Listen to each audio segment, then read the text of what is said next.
Քո կյանքի այդ բարդ շրջանի համար կարողացար ներել հայրիկին։ Չգիտեմ։ Միակ պահն էր, որ ես նախանձել եմ առհասարակ ինչ-որ ուրիշ մարդու, որ մարդը ունի պապա, որին օգնում է։ Բացակայության պատճառները իսկապես հարգելի էին քեզ համար, թե այդքան էլ չէ։ Իրական չէ։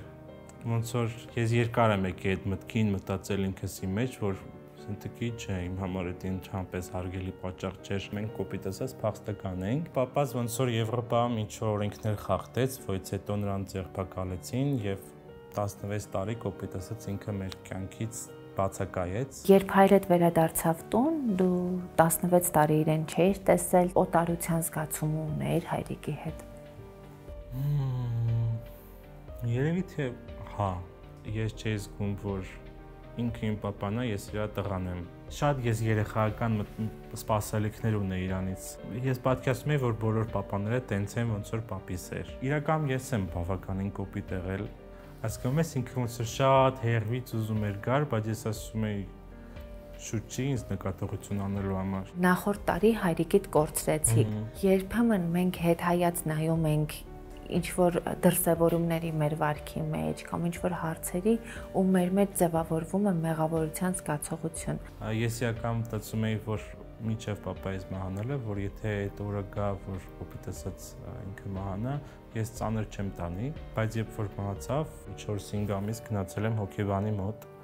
ունեի բավականին սուր տագնապներ, հոգեբանական խնդիրներ, դա ընդունելը շատ ծանր տարանք։ Մենք կարոտովյան սպասեցինք, ինքը շատ կարճ ժամանակով ոնց որ մեր կյանքում հայտնվեց ու նորից հեռացավ։ Տարբեր տեսակ ու ամբիցիաներ ունեցող տղաները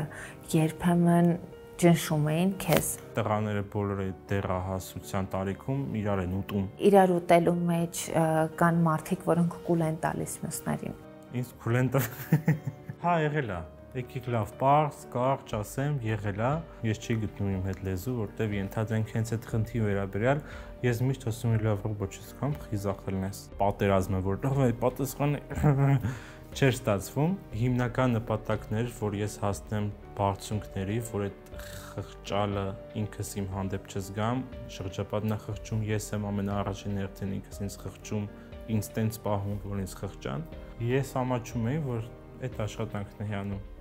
Խի ես պետք է աշխատեմ, իսկ ենթադրենք ինչ որ X երեխան վայելի։ Հաղորդման գործընկերներն են White Agent Հարսանյաց կեսների սրահը, Seven Star Spa կենտրոնը, Implantum ստոմատոլոգիական եւ կոսմետոլոգիական կլինիկան։ Դու ինչի մաս։ Live room-ում այսօր բլոգեր Ռուբեն Մելքումյանն է, Ռուբոն, մեր Ռուբոն։ Ողջույն։ Привет, привет։ Մի քիչ առաջ խոսում էինք ինչու Ռուբոն, ոչ թե Ռուբո կամ Ռուբեն, ու դու քո բացատրությունը տվեցիր, դե հեսա մարդիկ էլ իմանան։ Իրական նախ ամենաառաջին ասեմ, որ Ռուբոն ուղղակի զբաղված էր առանձնավերջավորության, հետո որ դասումից տեսնելուց ասում էին Ռուբայ, Ռուբոն, ասի դե լավ թերլի Ռուբոն վերջում նա, ու տենց մնաց Ռուբոն։ Ինչու ընտրեցիր բլոգինգը, ինչով է պայմանավորված, որ այսօր բոլորը ուզում են դառնալ բլոգեր։ Տենդենս կա, չէ՞ այդպիսի։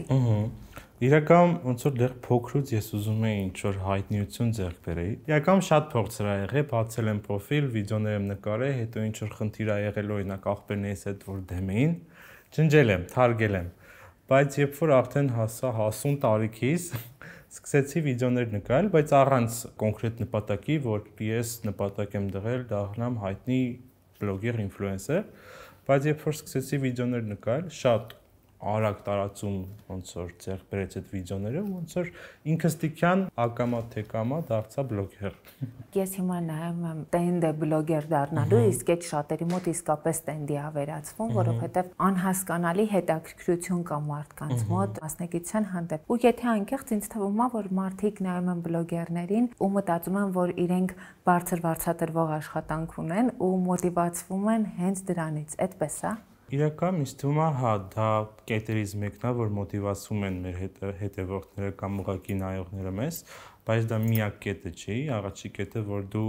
ունես քո խոսքի ուժը, կարողանում ես արտահայտվես, կրեատիվ վիդեոներ նկարես, այդ ամբողջը ոնց որ մարդուն գրավում է։ Օրինակ, երբ որ ես նոր էի սկսում, ես էլ եմ մոտիվացվել տարբեր բլոգերներից, նայել եմ իրանց այդ կրեատիվ վիդեոները, որ նկարում են, ու միանշանակ համագործակցություններ էի չեմ կարա ժխտեմ, որ չես ուզում ստանաս ինչ որ հետաքրքիր համագործակցություն գովազդային եւ գումարային։ Դրա զուգահեռ իրականությունում նաև կա այն փաստը, որ շատերը ասում են, դե բլոգերն ինչով են զբաղվում։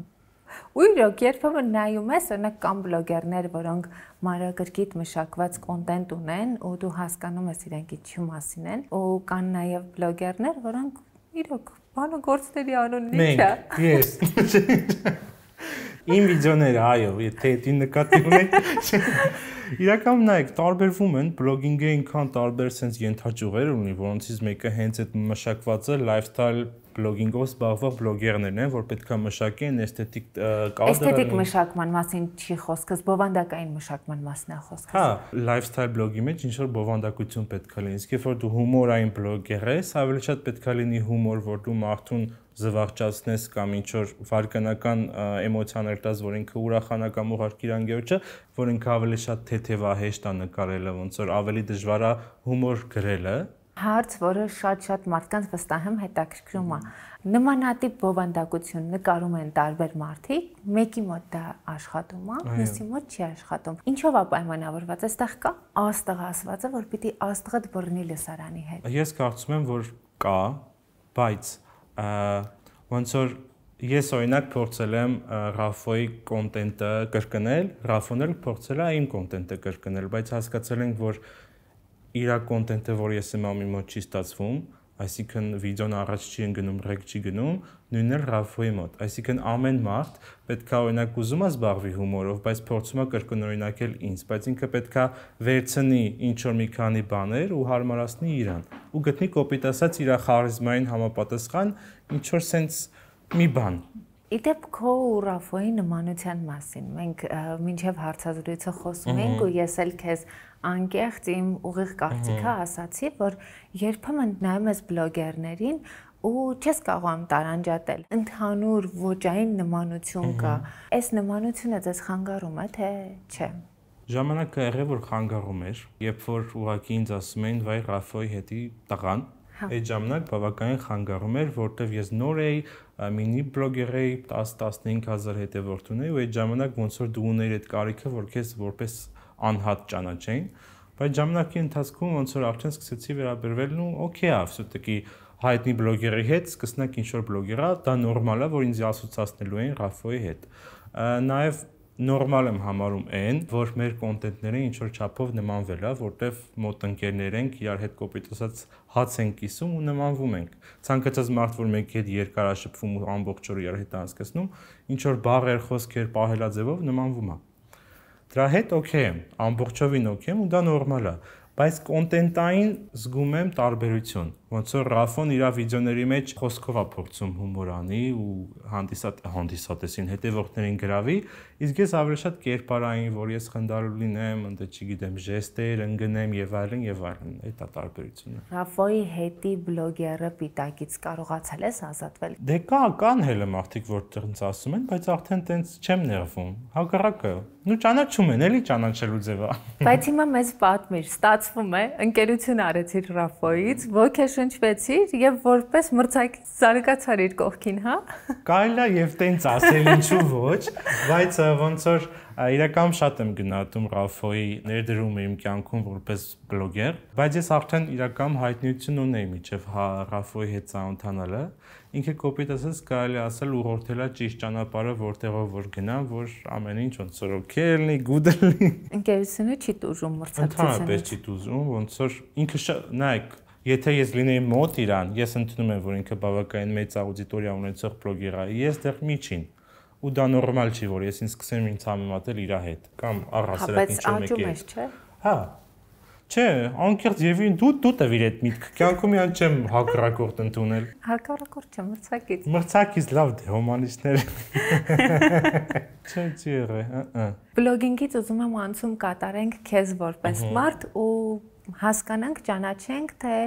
Over-Rubon մինչև բլոգինգի մեջ հայտնվելը, որովհետև բավականին արդեն հասուն տարիքում ընտրեցիր բլոգինգը ու ես չեմ շրջանցում այն միտքը, երբ որ դու ասացիր, որ փորձեր անում էիր, բայց օրինակ եղբայրները թույլ չէին տալիս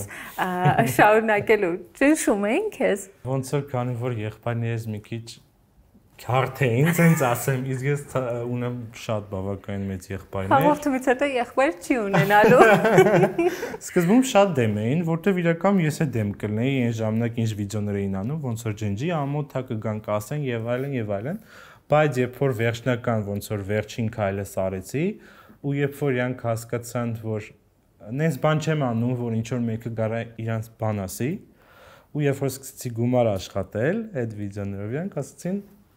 Արա։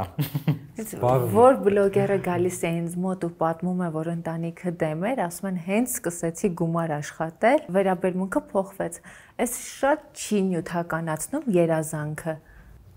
Չի ասի։ Հակառակը, եթե իրանք տեսնում են, դու այսինքն նես բան ես անում, որ լուրջ մարդիկ, ոնցից են մարքետոլոգները կամ գովազդատուները, որ քո վիդեոյի մեջ տեսնում են պոտենցիալ իրանց product-ը գովազդելու համար։ Դա նշանակում է, որ դու աշխատանք ես կատարում ու քո եղբայրները կամ ընտանիքը գնահատում է այդ։ Բայց եթե ես օրինակ անեի ինչ-որ վիդեո, որ ուղղակի կհավաքեր տարատեսակ կոմենտներ ու լայքեր, բայց այնից ոչինչ չէր ներկայացնի,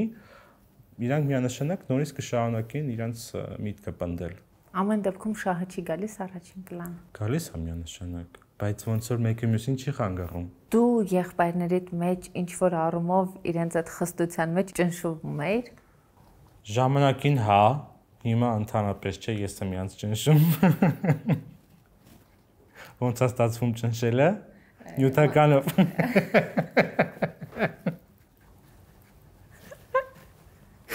Որ ասում եմ շահի մասին այս ամեն ինչը։ Բոլորն են շահի մասին մտածում, դա անժխտելի փաստ է։ Եթե հիմա ավելի փորձենք իսկապես ավելի լուրջ խոսենք թեմայի մասին, իրականում ժամանակին այդ փոքր երեխայի ճնշվածությունը ունեիր։ Բավականին։ Իրական այն Ռուբոին, ով իմ հետևորդները տեսնում են, ես միջև բլոգեր լինելը անկեղծ եմ ասում, ամբողջովին տարբերվում էի։ Օրինակ օտար շրջապատում խոսալ, բացվել, շփվել ընդհանրապես չկար ու դա շատ խնդիրներ էր ինձ բերում, որ չգիտեմ, տվյալ մարդկանցից հեռվանում էի կամ իմ հետ չէին ուզում շփվել, որտեղ ընդհանրապես բարձ չէի կարողանում արտասանել, ամաչում էի, կոմպլեքսավորված էի, իսկ բլոգինգը ոնց որ այդ կոմպլեքսներս կամաց տարիների ընթացքում միանգամից ջրեց գնաց ու դարձա այն խոսածը Ռուբոն անverջ Որտեղից էր գալիս այդ կոմպլեքսները։ Ինձ թվում է փոքրուց եմ դեռ ամաշկոտ եղել։ Հիմնական միտքն էր, որ ես վախում էի ինչ-որ սխալ բան ասեի, ու մարդիկ այդ սխալ բանս կֆիքսեին կամ սխալ կհասկանային, ու այդ ուշադրությունը, որ դու սխալ բան ասեցիր, արդեն քեզ sense տագնապ առաջացնում։ Մտածում եմ սխալվելը դա նշանակում է ցախողվել ու դու պետք է նորից հետ գնաս, սկսես նորից, որը այդքան է իմ սրտով չի ինչ որ մի բան սկսել նորից։ Որպես կանոն մեզ առաջինը սխալվելու իրավունք տալիս են կամ չեն տալիս մեր ընտանիքի անդամները։ Ու երբեմն դա կարող են շատ սիրելով անել, բայց մարդու մեջ դες արդյունքում կոմպլեքս ձևավորվի, որ ես չունեմ իրավունք սխալվելու, մինչդեռ այդ շատ նորմալ երևույթ է։ Փոքր տարիքում ունեցել ես ցախողում, որը քո մեջ ներդրել է սխալվելու իրավունք չունենալը։ Չի ասի։ Որտեղից էր քո մեջ ձևավորվել սխալվելու իրավունք չունենալը։ Այդպես կոնկրետ չեմ կարող ասեմ ծնողներիցս ինչ որ մեկը կամ եղբայրներիցս ինչ որ մեկը, ինքս երևի կյանքին նայելով փոքր ժամանակ, փոքրի աչքերով, որ պետք է առաջ գնաս սախան սխալների, ցախողում ինքնին տենց չի եղել։ Եղելա ոնց որ այն որ գերազանցիկի սինդրոմ, որ ասում են, որ դու ուզում ես միշտ լավը լինես, իսկ եթե սխալ արեցիր, դու լավը չես լինի։ Մարդիկ, որոնք ուզում են միշտ լավը լինել, իրենք ունեն ներքին կոմպլեքս, որ իրենք լավը չեն։ Այսինքն դու քո չափանիշներով անդադ չես բավարարում միջավայրին, քո գլխում չես բավարարում ու անդադ մտածում ես մի բան ավելին անես։ Ինչպիսին էր փոքր տարիքում քո հարաբերությունները միջավայրի հետ ու արդյոք ստացվում էր հարաբերություններ հաստատել, թե չէ։ Իրական ոնց որ հարաբերություններ լինում էր հաստատել, բայց ոնց որ sense մակերեսային, fake, ստիպված հարաբերություններ էին, բայց ինքնին տես նեգատիվ հարաբերություններ իրանց չէին ներկայացնում։ Այդ խնդիրը խի ես ուզում միշտ լավագույնը լինեի, երևի գալիս էր այն նրանից, որ ընտանիքով այդ ժամանակում, երբ որ փոքր էի, շատ սոցիալապես ապահով ընտանիք չէինք, ունեինք ինչ-որ խնդիրներ ու երբ որ տենում էի մեկը ունի ինչ-որ պլյուս մի բան, որը ես չունեմ էդի, դա ավտոմատ քեզ կոմպլեքսավորում էր, որ դու ինչ-որ մի բանով պակաս ես կամ չունես, դա ավտոմատ քեզ ոնց որ կոմպլեքսավորում է, խի ինք ունի, ես չունեմ,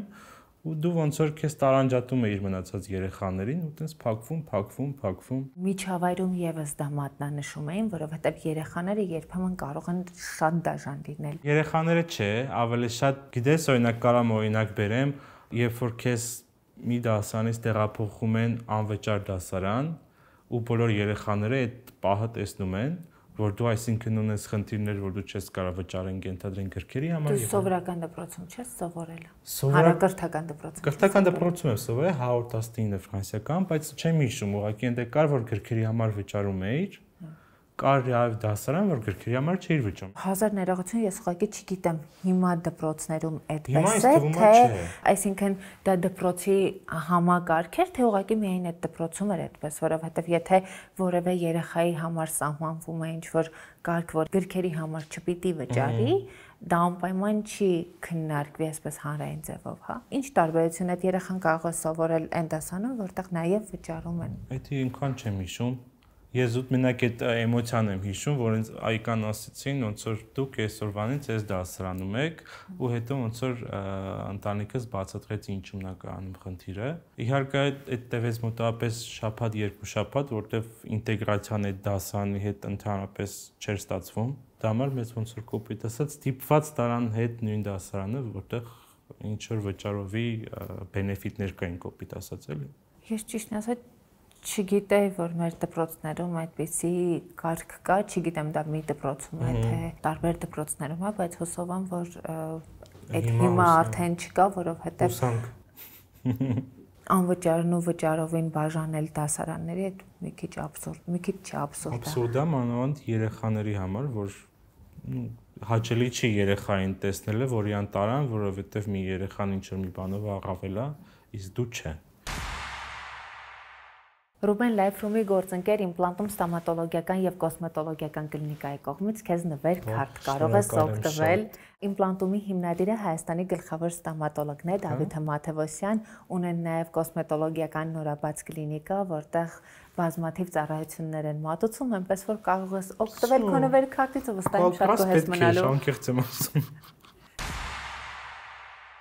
Իմպլանտում ստոմատոլոգիական եւ կոսմետոլոգիական կլինիկայի կոսմետոլոգիական ճյուղն արդեն գործում է որպես առանձին էսթետիկ կենտրոն։ Բացվել է իմպլանտում էսթետիկ կենտրոնը, որտեղ լինելու են ավելի լայն ծառայություններ, ընդլայնվել է գործունեությունը, ներգրավվել են նոր մասնագետներ, գնվել են նոր սարքավորումներ, այնպես որ եթե ունեք որոշակի էսթետիկ խնդիրներ, ոչ միայն էսթետիկ, այլև բուժական խնդիրներ, կարող եք դիմել իմպլանտումին։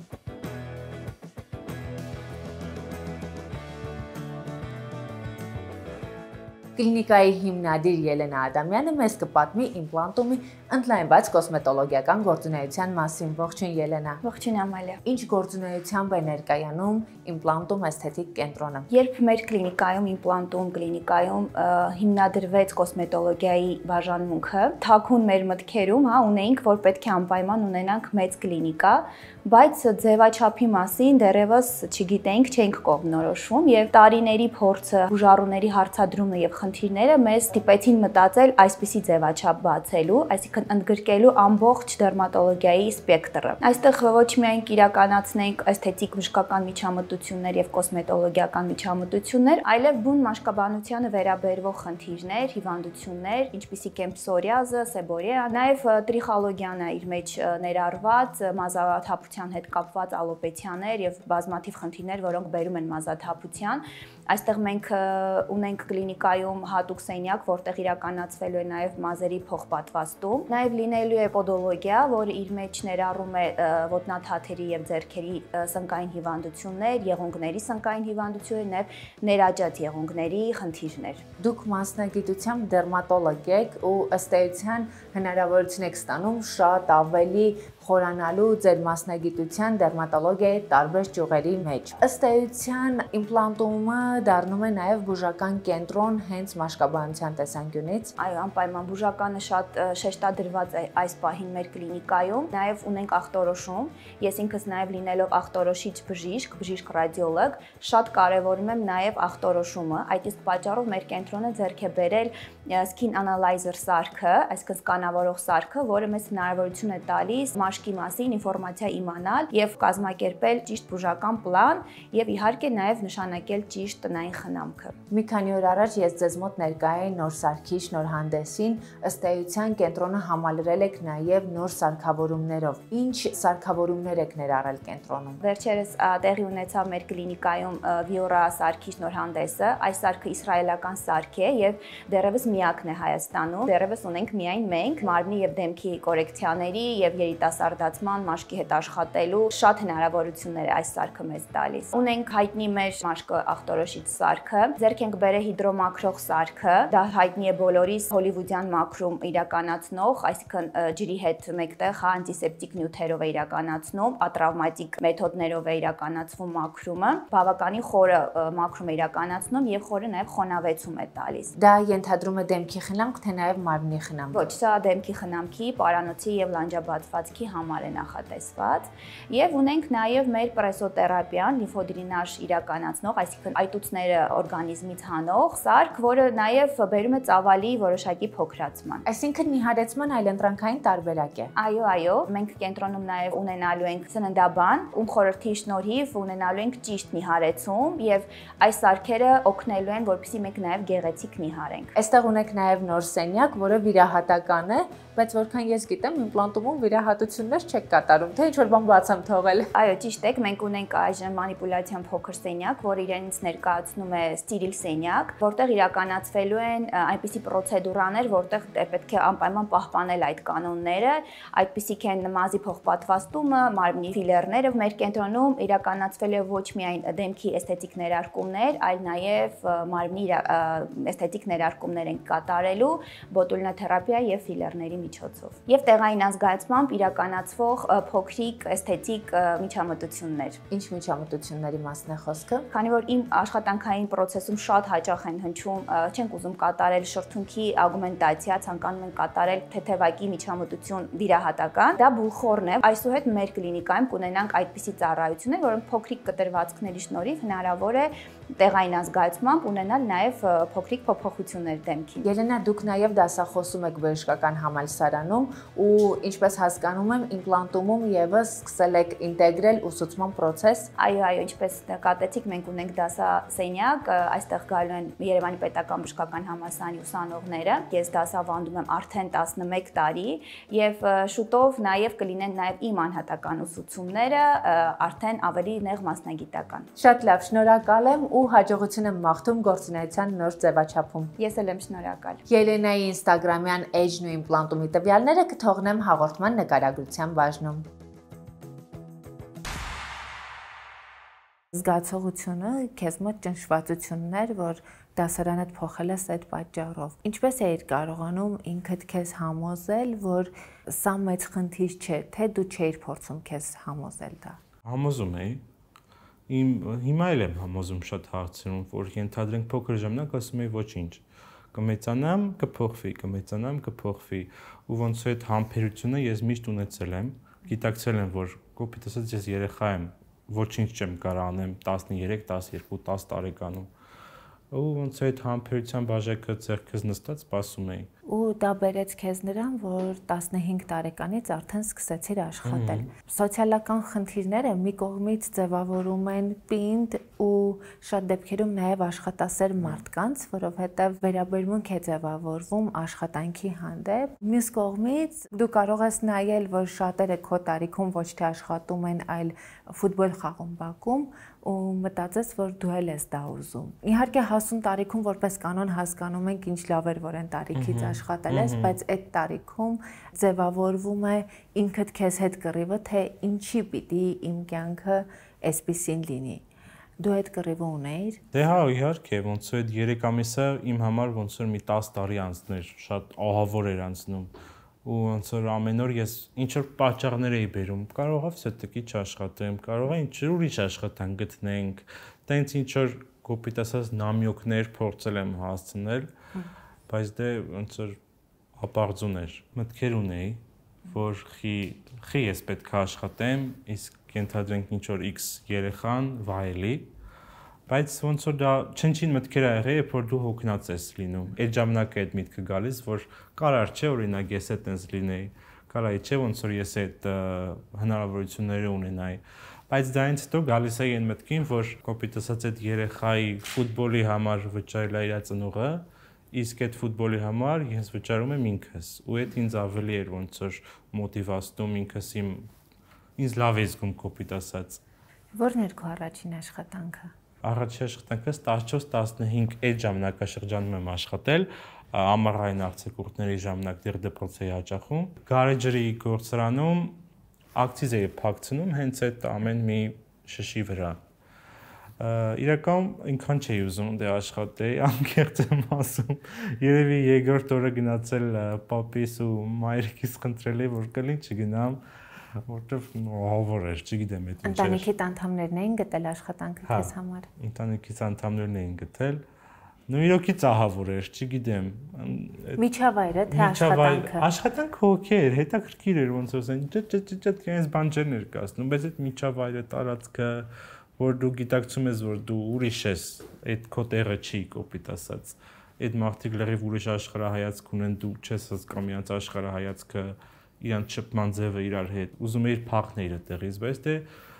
հասկանում էիր, որ տարբերակ չունես։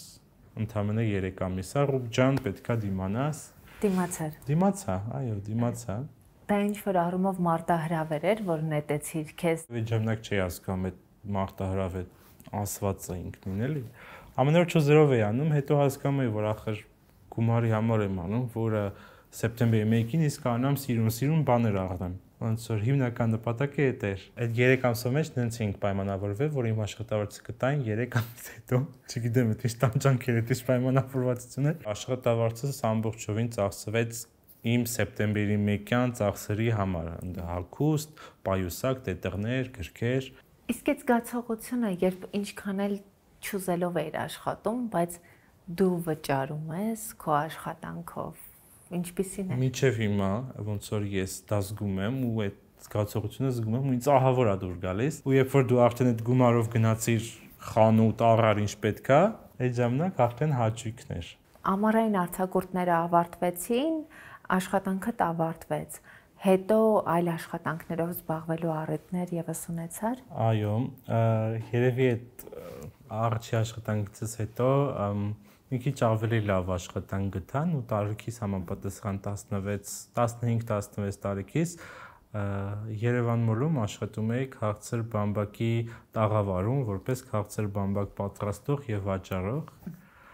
որը անկեղծ ասած ինձ դուր էր գալիս։ Այդ տարիքում շատ հաճելի էր գույնավոր բամբակներ էր սարքում, բայց իական իր խնդիրները ուներ, որը չեմ կարող շղթեմ, դա էներ, որ ենթադրենք քո դասանցներ գալի քեզ տենում կամ դասախոսը, այդքան է հաճելի չէր։ Ինչով է պայմանավորված, որ մենք կոմպլեքսավորվում ենք արդար աշխատանքից ըստ քեզ։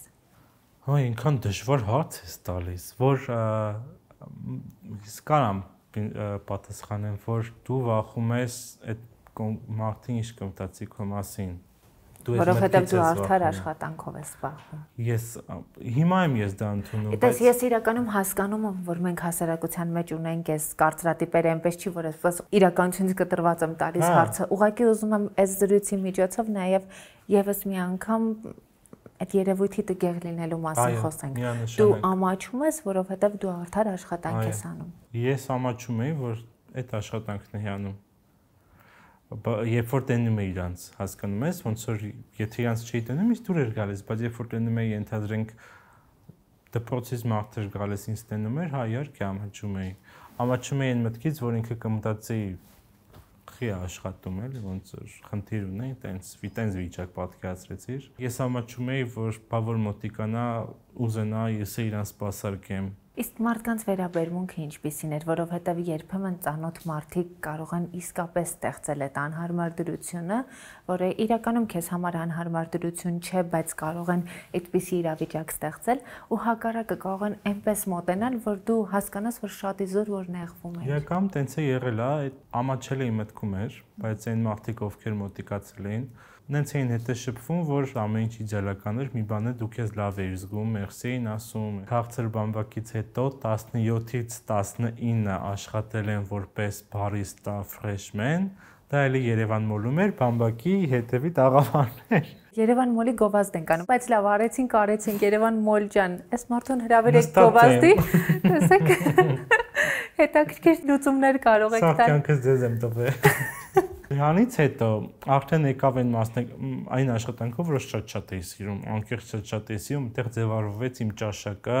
արդեն ոնց որ այդ քաղաքում աշխատելու ձևը, շփվելու,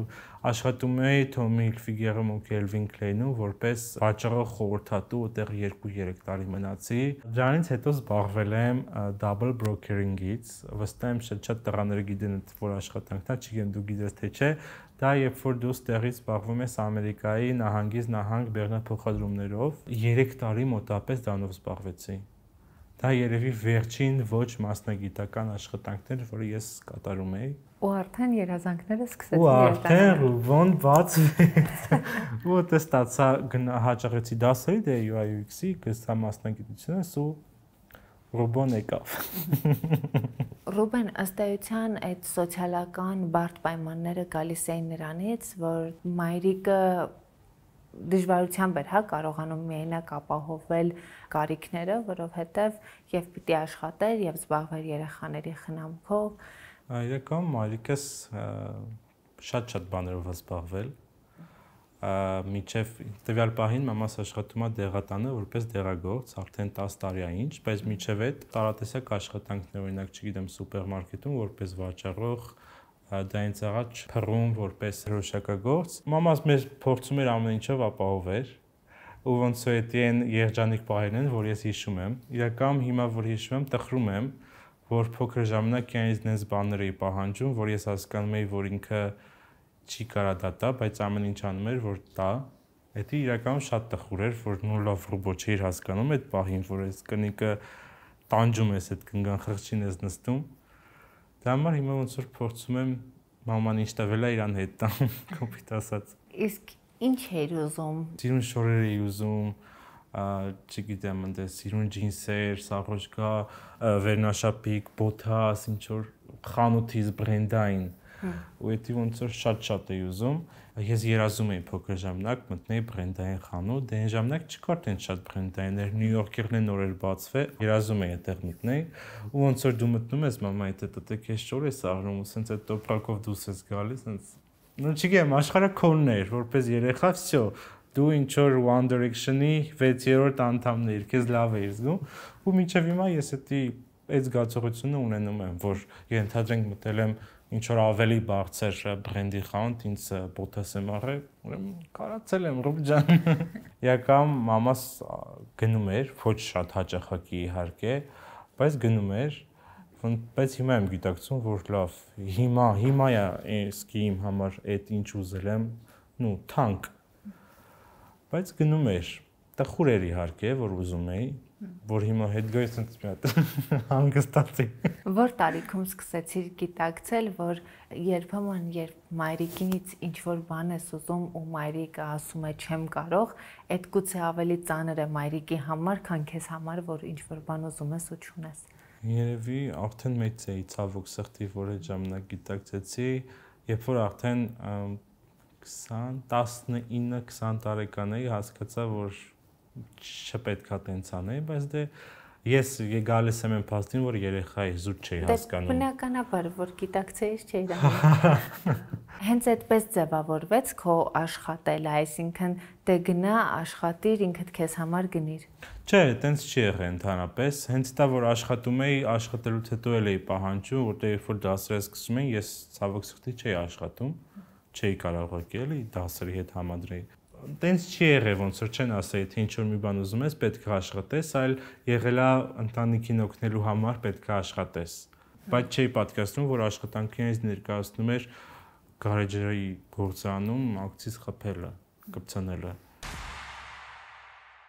White Agent հարսանեկան զգեստների սրահը ձեզ առաջարկում է հարսանյաց զգեստների լայն տեսականի աշխարհի առաջատար բրենդներից։ Բացի այդ, White Agent-ը ունի նաև իր հարսանեկան զգեստները, որի բրենդը Լիաննա Արզումանյանը հիմնադրել է երկար տարիներ լինելով հարսանեկան շուկայում եւ շատ լավ տիրապետելով այս բիզնեսի բոլոր մանրամասներին։ Էնպես որ եթե դուք նախահարսանեկան աժոտաժի մեջ եք, անպայման այցելեք White Agent եւ հնարավոր չէ այդ լայն ընտրանում մեջ չգտնեք ձեր երազանքների զգեստը։ Իմիջիայլոց կարող են նաև ներկրել Հայաստան այն զգեստը, որի մասին դուք երազում եք։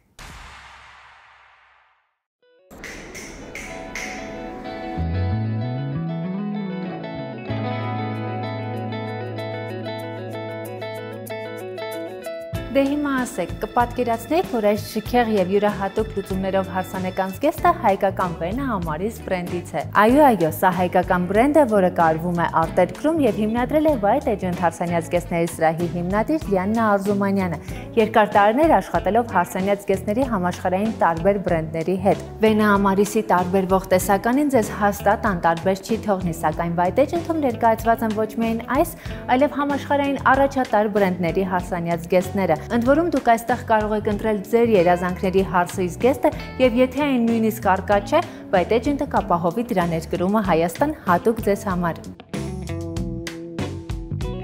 White Agent-ը հայկական շուկայում է արդեն 11 տարի եւ շահել է իր հաճախորդների վստահությունը պատասխանատու մոտեցման ու հարսիկների հանդեպ հոգատարության շնորհիվ։ Սրահն ունի շատ մեծ առավելություն, այստեղ չկան բաց կամ փակ ամրագրումներ։ Այն զգեստը, որն արդեն ամրագրված է, որևէ մեկը չի կարող տեսնել կամ փորձել։ Միայն այս մոտեցումն արդեն խոսում է այն մասին, թե White Agent-ը որքան պատասխանատու է մոտենում իր հաճախորդներին։ Եթե զգեստը մեծ կամ փոքր է, սրահի մասնագետները կկատարեն համապատասխան կարում եւ ճշգրտում, կարծես ի սկզբանե զգեստը կարված էր հատուկ այդ հարսիկի համար։ Սրահը ներկայացնում է աշխարհահռչակ 50 բրենդի զգեստները Հայաստանում։ Խանութում արկա է ավելի քան 300 մոդել զգեստ։ Բացի այդ, հաճախորդները հնարավորություն ունեն պատվիրելու իրենց երազանքների զգեստը, անգամ եթե այն արկա չէ։ Դե իսկ Լիաննայի ստեղծած Վենա Ամարիս բրենդը, որը սիրո եւ երազանքի մասին է, թե որակով, թե դիզայնով չի զիջում համաշխարհային բրենդների զգեստներին։ Այս անգամ իմ փորձած զգեստներից 3-ը հենց Վենա Ամարիսից էին։ Ընտրեցի, հագա, սիրեցի, պարզվեց բոլորն այս բրենդից են։ Լիաննան խնդրեց գոնե 2 զգեստ էլ այլ բրենդներից ընտրել։ Դուք չգիտեմ, բայց ես այս զգեստները փորձելուց հետո հարսանիք ուզեցի։ Բայց եթե ձեր հարսանիքն ավելի շուտ է, քան իմը, սեպտեմբեր եւ հոկտեմբեր ամիսներին White Agent-ում օգտագործեք Ամալիա պրոմոկոդն ու ստացեք 15% զեղչ։ White Agent-ում հարսանյաց զգեստների ընտրանին այնքան մեծ է, որ եթե դուք նախահարսանեկան աժոտաժի մեջ եք, հաստատ այստեղ կգտնեք ձեր երազանքների զգեստը։ Ընդ որում այստեղ կա մի մեծ առավելություն։ Գնառաչարկը բավականին լայն է։ Հարսանյաց զգեստների արժեքը սկսվում է 150,000 դրամից եւ հասնում է իհարկե միլիոնների։ Սակայն դուք եք ընտրում, թե որ գնային կատեգորիայում եւ ինչ զգեստ եք ուզում կրել։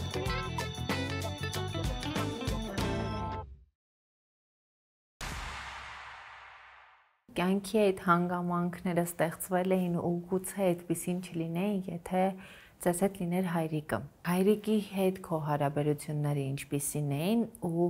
քո կյանքի այդ բարդ շրջանի համար, որի հետ հաստ չէիր, կարողացար ներել հայրիկին։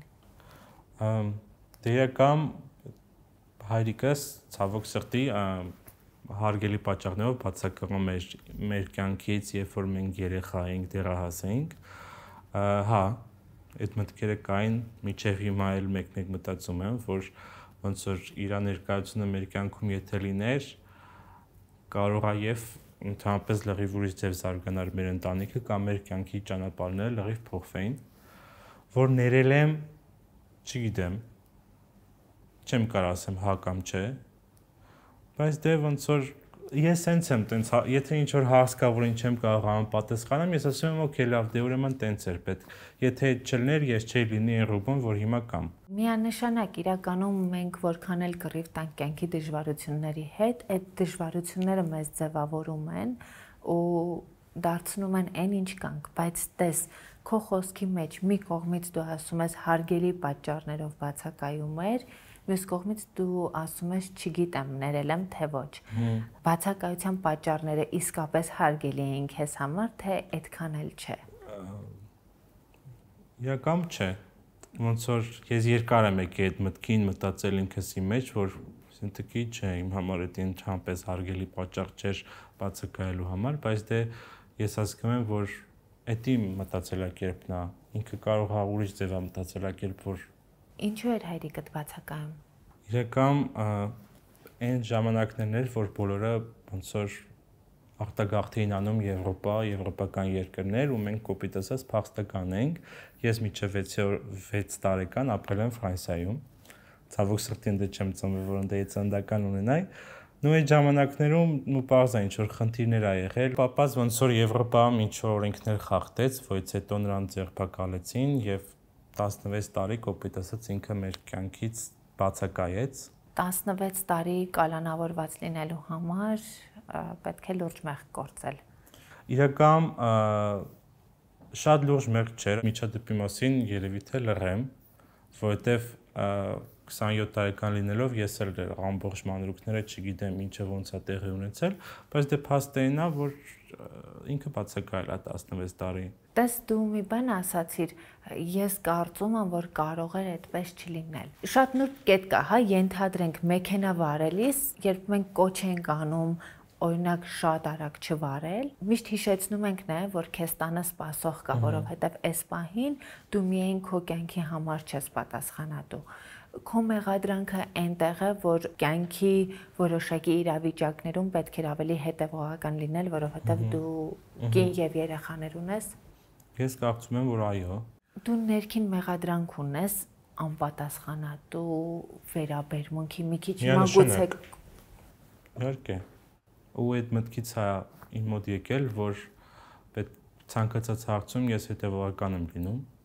երբ որ դու տենում ես, ոնց որ օրինակա ծառայեմ մարդը, որ ես լինեմ լրիվ հակառակը։ Երևի այդ ամենաառաջինը թեխի ենք մենք գնացել ընդհանրապես Ջանդամի գյուղը կոպիտ ասած ուրիշ երկիր, այդտեղ լինենք լրիվ ուրիշ ձև կլիներ։ Շատ հարցեր կար, օրինակ ես sense լինեի ուրիշ ձև կանեի, sense լինեի ուրիշ ձև կանեի։ Ոնց որ գիտեք, ոնց եմ եկել այդ մտքին, երբ որ դու տենում ես դպրոցա գալիս մի հատ երեխայի պապա, ցանկացած հարցում իր կողքին է լինում, ցանկացած խնդիր տղա եմ, խնդիր է լինում ու քո պապան ոնց որ ուզում ես քո կողքը լինի, չէ՞, ընդ հարցել ուծի մեկի գլուխը ջարդի կոպիտ ասած։ Միակ պահներ, որ ես նախանձել եմ առհասարակ ինչ որ ուրիշ մարդու, որ մարդը ունի պապա, որին օգնում է ցանկացած առումով, լինի դպրոցական խնդիր, լինի համալսարանի խնդիր, գումարային խնդիր, ու ոնց որ միջև հիմա այդ նախանձի մեջ կա։ Տարիներ հետո հայրդ ազատվեց, վերադարձավ Հայաստան ու դուք նորից հանդիպեցիք։ Դες նուրբ բան ես ասում, ես մինչև հիմա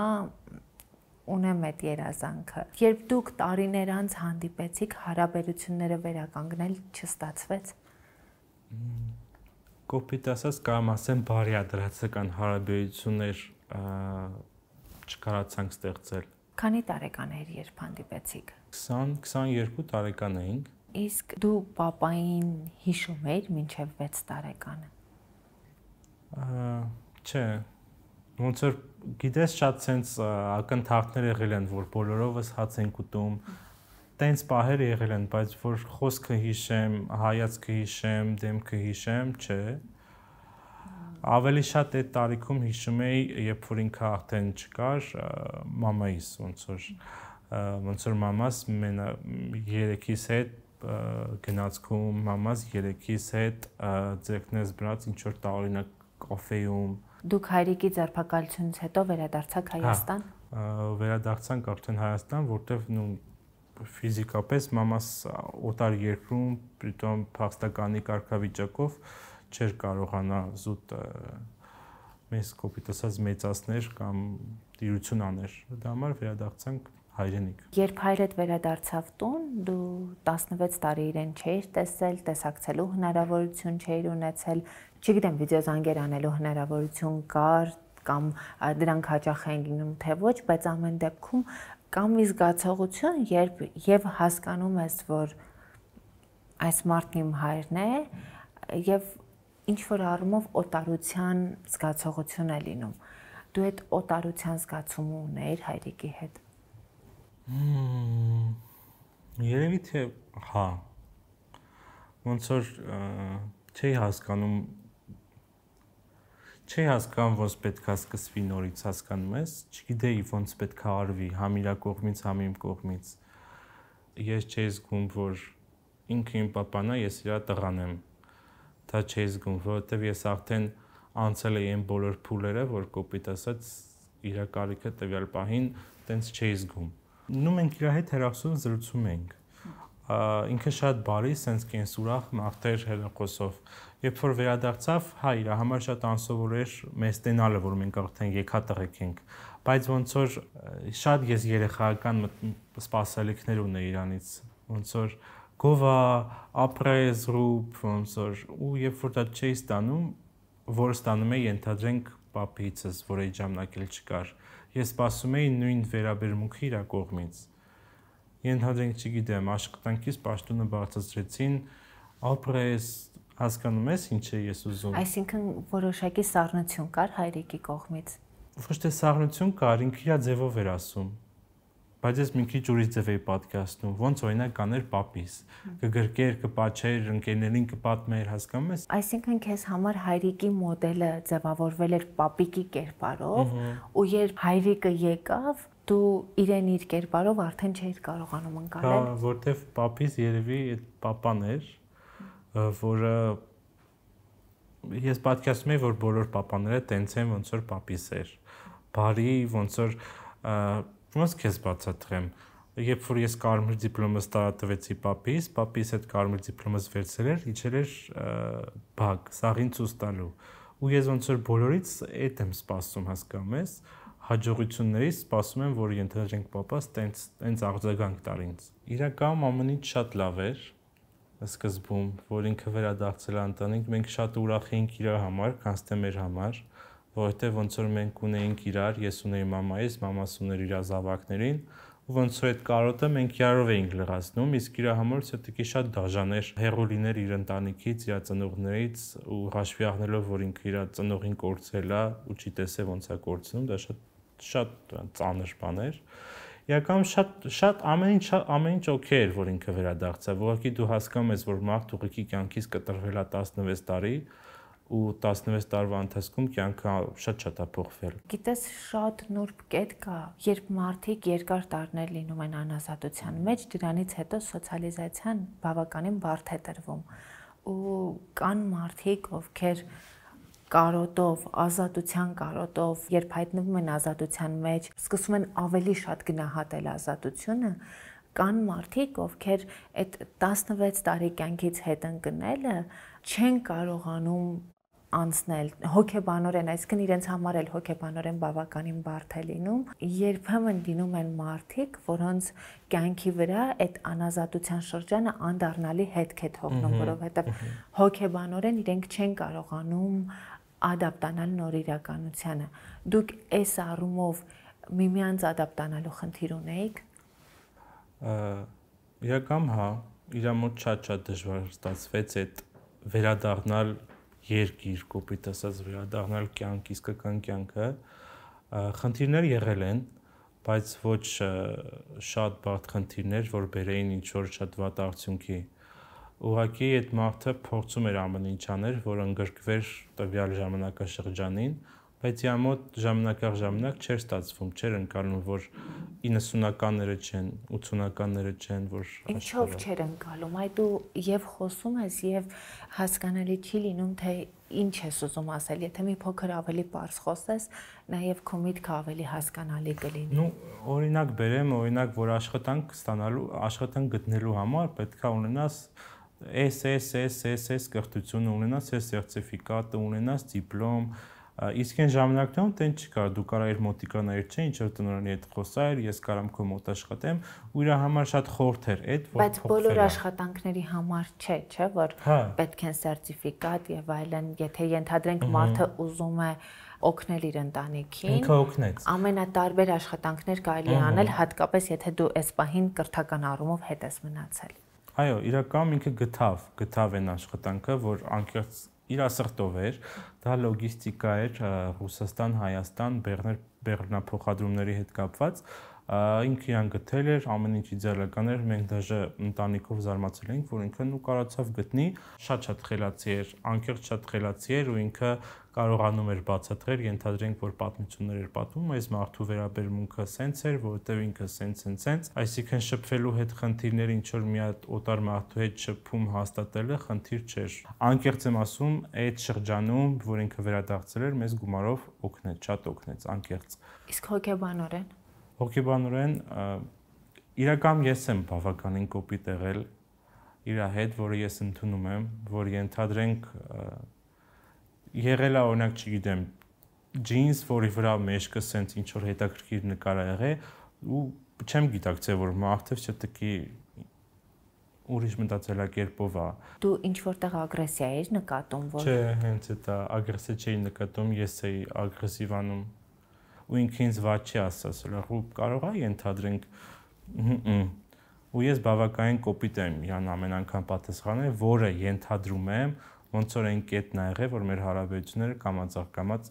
հեռացել են։ Հասկանում ես, ինքը ոնց որ շատ հեռվից ուզում էր գալ, բայց ես ասում էի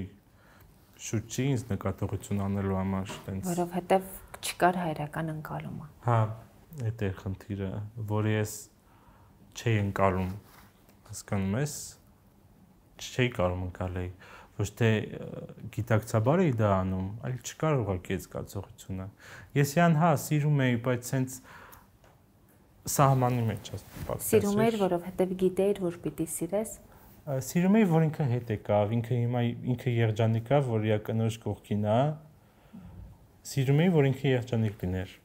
Եղբայրներիդ հետ եւս հարաբերությունները վատ էին ձևավորվում, թե Չէ, եղբայրներից հետ դա լավ էր, շատ լավ էր, ուղղակի ես չգիտեմ խի էի ինձ տենց պահամանկեղծ եմ ասում, երևի այդ աբիդան էր, որ քո մեջ խոսում էր այն երեխան, որը առանց հայր էր մեծացել ու չէր ներում հայրիկին բացակայությունը։ Կարա եւ տենց կամ ես սպասում էի, որ ինքը կոպիտ ասած հերվից գա այդ կետին, ոնց որ ես հենց եմ ընկալում, դու պետք է բավականին մոտ լինես ինձ, որ կանաս ինձ ասես ես էսի հագնեմ, չհագնեմ, ենթադրենք։ Ու ես ոնց որ դան էի սպասում, ու իրան բավականին տենց կոպիտ պատասխաններ էի տալիս, որը որ չպետք է տա, ես ենթադրում եմ, էլի։ Ռուբեն Life-room-ի գործընկեր Seven Stars Spa կենտրոնի կողմից քեզ նվեր քարտ կարող ես օգտվել։ Seven Stars-ը գործում է Reebok սպորտային ակումբինքից, Հայաստանի առաջատար սպա կենտրոններից մեկն է, ընդ որում խնամքներ ունեն ոչ միայն կանանց, այլև տղամարդկանց համար։ Ես հուսով եմ Հայաստանում քիչ-քիչ կոտրվում է այդ տենդենսը, երբ տղաները չեն գնում խնամքի, որովհետև շատ կարևոր է մաշկի խնամքը նաև հենց տղամարդկանց համար, ու այստեղ համագործակցում են իսպանական Jarmen de Capuchini ապրանքանիշի հետ, պաշտոնական ներկայացուցիչն են Հայաստանում, դու կգնաս ինձ կզանգես, ես վստահ եմ զանգելուս ասես Ամալիա, հարցազրույցը մի կողմ, ես ինչ լավ նվեր քարտ։ Միանշանակ։ Իրականում զանգում են հաճախ։ Ես սիրում եմ խնամք, հավատա կգիսվեմ կարծիքով։ Իսկ դուք գիտեք, որ անցանկալի կնճիռներից կարելի է ազատվել ոչ միայն ներարկումների, այլև ճիշտ մերսման միջոցով։ Ինչպես գնացինք հենց ինձ վրա, փորձարկում ենք եւ պատմում եմ։ Գրագետ մերսումը կարող է շշմելու լիֆթին արդյունքներ ապահովել, հատկապես եթե կնճիռները նոր են սկսում առաջանալ։ Բանն այն է, որ մասնագիտական մերսումը ձևավորում է դեմքի գեղեցիկ ուրվագիծը, քանի որ ազդում է ոչ միայն մաշկի արտաքին շերտի, այլև մկանների վրա հանգստացնում մկանային լարվածությունն ու մոդելավորում դեմքը։ Seven Stars Spa կենտրոնում հակատարիքային խնամքն իրականացվում է իսպանական Jarmen de Capuchini լյուքս դասի ապրանքանիշով, որն ունի Եվրոպայում լավագույն լաբորատորիաներից մեկը։ Այստեղ ստեղծվում են ոչ միայն խնամքի միջոցներ, այլև յուրաքանչյուր խնամքի միջոցին համապատասխան մերսման հեղինակային ծրագիր։ Իդեպ այս մեթոդն արդյունավետ է խնամքի միջոցի եւ ճիշտ մերսման համադրմամբ։ Արդյունքը նկատելի է առաջին իսկ այցից։ Դեսկ պրոցեդուրայի հաճելի ընթացքը կարելի է համարել բոնուս։ Իհարկե շատ ցավալի է իմանալ, որ մեր օրգանիզմում ծերացման process-ը սկսվում է ընդամենը 25 տարեկանից, բայց սա ընդունում ենք զուտ որպես ինֆորմացիա եւ անցնում մեր գրագետ պայքարին։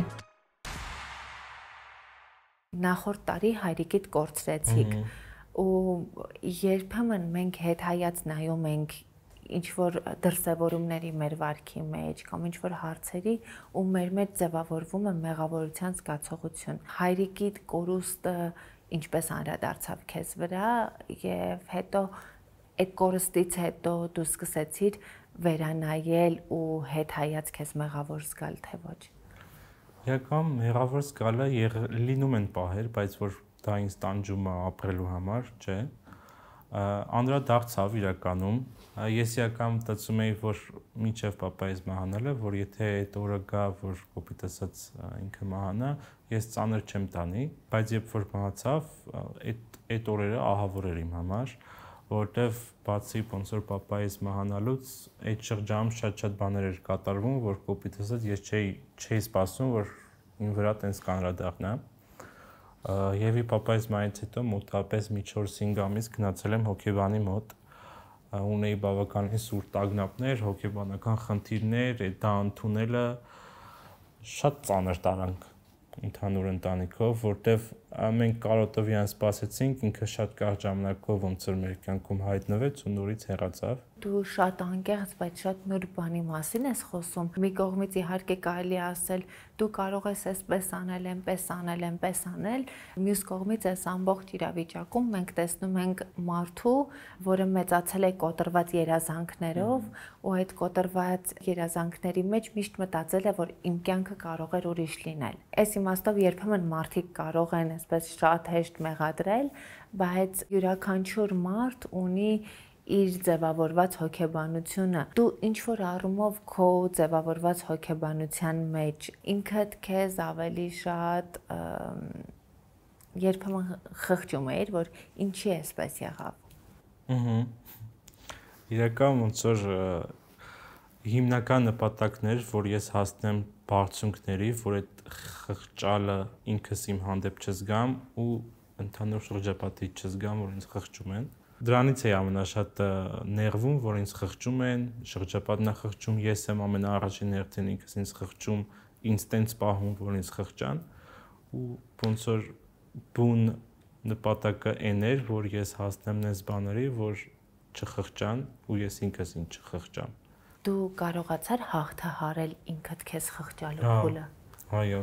Հոգեբանի մոտ այցելելուց հետո թե մինչև այդ։ Մինչև այդ, երբ որ արդեն հասկացա, որ երբ որ գտա իմ մասնագիտությունը, երբ որ արդեն գումար աշխատելը ոչ թե հեշտ դարձավ, այլ հասանելի դարձավ, գիտեի արդեն ոնց աշխատեի, գիտեի ոնց ինձ գտնեի, ստացա մասնագիտություն, որը ոնց որ կոպիտ ասած քայլ առ քայլ ես իմ ինքնագնահատականը բարձրացնում էի, ձևավորվում էի որպես անհատ անձ։ Առաջինը կարմիր դիպլոմով ավարտելն էր, որ ինձ բարձրացրեց, երկրորդը մասնագիտություն գտնելը UI/UX դիզայն մասնագիտությունը, որ ձեռք բերեցի, ու կամաց ոնց որ ես ինքս ինձ այդ խղճահարության վիճակից հանեցի ու բերեցի նրան, որ շրջապատիցս ու կոպիտ ասած բարեկամներիցս այդ խղճի զգացումը փոխվեց հպարտանալով ու երևի մինչև հիմա էլ նպատակը է դա, որ բոլորը ինձնով հպարտանան։ Քո մասնագիտական ընտրությունն էլ, հա, UI/UX դիզայներ, մենք նախնական զրույցում խոսում էինք այդ մասին, որ քեզ համար մոտիվացիա էր նաև գումարը, որը կարող ես աշխատել այդ մասնագիտության միջոցով։ Ու հիմա երբ որ դու պատմում ես, ինչ որ առումով բնական է դառնում, որ սոցիալական դժվարություններով մեծացած տղան շատ մեծ ցանկություն ուներ իր առաջ դնելու նպատակներ, հասնելու այդ նպատակներին ու հասնելու նաև սոցիալական որոշակի կայունության։ Մեր կյանքում իհարկե ֆինանսը կարևոր է, ֆինանսը օգնում է իրականացնելու մեր երազանքներն ու նպատակները։ Միաժամանակ կարևոր է նաև զբաղվել այնպիսի աշխատանքով, որը քեզ հաճույք կպատճառի։ Դու իրականում հաճույք ստանում ես քո կենսակերպից։ Ահա որ։ Օրինակ է double brokering-ի հետ, որ ես հասկանում եմ ինքը հեշտ գումար է, բայց ես կորցնում եմ իմ պոտենցիալը, կորցնում եմ իմ ժամանակը ու կորցնում եմ այն հմտությունները, որոնք ես սովորել եմ։ Հասկանում ես, ես գնում եի դեպի հեշտ փողին,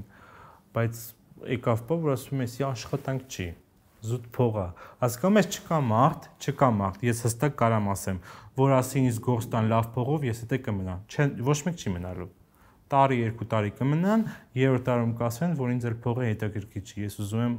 լավ աշխատանք։ Իրականում միջև UX դիզայները ես երազում եի գրաֆիկ դիզայներ դառնալ, դա իմ նպատակներ կյանքի, բայց երբ որ արդեն եկա այդ կետին, որ զբաղվեցի գրաֆիկ դիզայնով, հասկացա, որ օքեյ, գումարը կա, բայց ընդհանրապես հաճույք չեմ ստանում։ Ոնց կոպիտ ասած զզվելի է իմ համար կլիենտի հաճույքները կատարելը։ Ուտեղ ինձ ոնց որ խորհուրդ տվեցին զբաղվեմ UI/UX դիզայնով, որը բավականին մոտ է գրաֆիկ դիզայնին, տարբերվում է, բայց մոտ է։ Ու ոնց որ ուսումնասիրելով, սովորելով արդեն անցա աշխատանքի, հասկացա, որ սա աշխարհի ամենաիդեալական աշխատանքն է, որ կարար ինձ սազեր, այսինքն դու համ ունես մտածելու տեղ, համ ստեղծագործելու տեղ, ու դա ոնց որ sense միաձուլված ինչ որ մի հատ հետաքրքիր աշխատանք է։ Ու չգիտեմ ոնց է ստացվել, որ ես համ հաճույք եմ ստանում այդ աշխատանքից ու բավականին լավ գումար եմ աշխատում, որտեվ ես միշտ սա կյանքս լսել եմ, որ եթե շատ փող ես ուզում, ուրեմն պետք է այնց աշխատանքով զբաղվես, որը քեզ հաճելի չի լինելու, բայց դե արի ու տես, որ այնց աշխատանքներ կան։ Ու հետո դրան գումարվեց նաև բլոգինգը, ու բլոգինգի մեջ, գիտես, միայն գումար աշխատելու հնարավորությունը չի, հա, դա նաև լրացուցիչ հնարավորություններ են, երբ հայտնիությունը ինչ որ տեղերում քեզ համար կարող է ճանապարհ հարթել։ Մենք իհարկե հասկանում ենք, որ դու Հայաստանի ամենահայտնի մարդը չես, բայց միաժամանակ նաև չթերագնահատենք, հա, այն աշխատանքը, որը անում ես։ Այսօր քեզ բավականին շատ թվով մարդիկ ճանաչում են, ու սկսած նրանից, որ որևէ տեղ կարող են որևէ աջակցություն ցուցաբերել զուտ, որովհետև քեզ ճանաչեցին, զուտ, որովհետև մի օր ժպտացել են քո տեսանյութերից, արդեն դա որոշակի կշիռ է տալիս ու կշիռ ունենալու զգացողություն է տալիս։ Այ քեզ համար կարևոր է նաև զգացողությունը, որ դու հնարավորություններ ունես։ Ոչ թե պարզապես ֆինանս ունես եւ դա կարող ես ծախսել, այլ դու կարող ես խոսք ունենալ, որը կուղղորդի մարդկանց, դու կարող ես հնարավորություն ունենալ։ Ինձ իրականում դա ոնց որ երևի ամենահաճելի պահն է, որ դու ունես քո հետևորդների մոտ ինչ որ արժեք ունեցող խոսք, ու դա շատ հաճելի է, որ չեմ ասում վատը, երբ որ դու քո խոսքով կարաս ուղղորդես քո հետևորդներին, գովազդի մասին չի ընդհանրապես խոսքը, ենթադրենք այս հարցին sense մոտիկանա, ես որտեվ իմ ստորիների ընթացքում շատ չէ, բայց հասարակական խնդիրներ բարձրաձայնում եմ, ոնց վարվեն, չգիտեմ, ոնց խոսա մեկը մյուսի հետ, X մարդու հետ, ու որ հետևորդներից ստանում եմ այդ պատասխանը, որ իրանք իմ հետ համակարգիչ են, ինձ շատ է դուր գալիս, որ ես մի հատ հարցի մասին եմ խոսում, որը բարձրաձայնվում է ուրիշների կողմից կամ հետևորդներից կողմից, դա շատ հաճելի է, ու այդ իշխանություն չասեմ, բայց այդ ինչ որ ուժի զգացողությունը ինձ դուր է գալիս։ Տես, դու տեսակով այսպես համեստ, հանգիստ, մարդու տպավորություն ես թողնում, հա, այսինքն այնպիսի մարդու տպավորություն չես թողնում, որը դեռահասական տարիներին մտնում էր դասարան ու բոլորին ասում էր այսպես պիտի լինի ու այդպես է լինում։ Իսկ այդպիսի տղաներ գիտենք, որ կան ու հաճախ իրենց հետ հարաբերությունները հեշտ չի ստացվում ու իրենց հետ հարաբերությունների մեջ դու սկսում ես այ հենց այդ պահերին զգալ պապայի կարիքը, թեկուզ պապայի խորհրդի ուղղորդման կարիքը։ Քո դեռահասական տարիները այս առումով ավելի բարդ են անցել։ Բարդ են անցել իրականում, այդ խնդիրները եղել են, դե ոնց որ ինձ թվում է բոլոր տղաների այդ տարիքում եղել է այդ խնդիրները, բայց իրականում շատ ուրախ եմ, որ իմ կյանքում եղել է իմ պապին ու իմ քեռին, որ 100%-ով փոխարինել են ու ոնց որ այդ դերն են վերցրել իրենց վրա պապայություն անել ինձ։ Միջավայրի տարբեր տեսակ ու ամբիցիաներ ունեցող տղաները երբեմն ճնշում էին քեզ։ Հա, եղել է։ Սենց հիմա ես ինձ թեթև եմ այդ հարցին ամ, բայց միանշանակ եղել է, որ ասեմ տենց բուլի եղել է, չէ, բայց որ խնդիրներ եղել են, տղաները բոլորը դեռահասության տարիքում իրար են ուտում։ Ու տենց ստացվի, որ ինձ էլ այդ իրար ուտելու մեջ կան մարդիկ, որոնք կուլ են տալիս մյուսներին։ Հա, ինձ կուլ են տալիս։ Իրականում հա եղել է։ Եկեք լավ, պարզ, կարճ ասեմ, եղել է, բայց որ դա ին վրա ազդել է ընդհանրապես չէ։ Բայց այդ փուլում խեղճացած չէիր։ Չէ։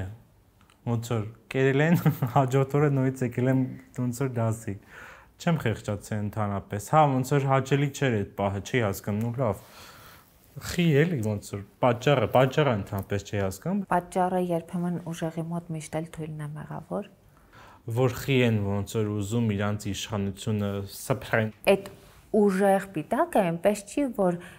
այն տղաները, որոնք ճնշում են ուրիշ տղաների, իրենք միշտ ուժեղ են, չէ։ Իրենց մեջ երբեմն կան շատ թույլ մարդիկ, որոնք ինքնահաստատվելու մոլուցքից ելնելով, իրենք ձգտում են ինչ-որ մեկին ճնշել, որովհետև իրական ուժեղ մարդը, եթե նկատի որևէ մեկին նույնիսկ թուլությունը կօգնի եւ ոչ թե հակառակը կփորձի ավելի ընդգծել դա։ Բայց ամեն դեպքում այդ տարիքում բոլորը չէ, որ դա հասկանում են ու բոլորը չի, որ հասկանում են, որ այս իրավիճակում դեռ հարց է ով էր ուժեղ, ով չէ։ Ձևավորվում են կարծրատիպեր, ինչ որ մարդիկ ձևավորվում են որպես ուժեղ կերպար ունեցող մարդիկ, ու ինչ որ մարդիկ ձևավորվում են որպես թույլ կերպար ունեցող մարդիկ, ու այդ թուլությունը առաջին հերթին սեփական աչքերում է լինում։ Դու հայլու մեջ նայելիս կռիվ ես տալիս, ինչու ես դու այսպեսին, ինչու դու չկարողացար ճիշտ պատասխանը տալ, այդ պահին հակահարված տալ, որովհետև միջադեպի հաջորդ օրը դու գուցե գնաս դպրոց պատրաստ հակահարված տալու, բայց իրավիճակը արդեն անցած լինի, ու այստեղ դու ինքդ չկարողանաս քեզ հետ, գիտես, միջավայրի հետ լեզու գտնելուց բացի շատ կարևոր է նաև, որ դու ինքդ քեզ հետ լեզու գտնես։ Հա, այդ տարիքում չկար, ես չի գտնում իմ հետ լեզու, որտեվ ենթադրենք հենց այդ խնդրի վերաբերյալ ես միշտ ասում եմ լավ ռոբոտ չկամ խիզախելն ես։ Ոնց որ այդ պայքարս ինքը մի մեջ այդ պատերազմը, որ լավ է պատասխանը չէր ստացվում։ Իսկ ինչն էր քեզ խանգարում։ Չգիտեի, վախկոտ է երևի։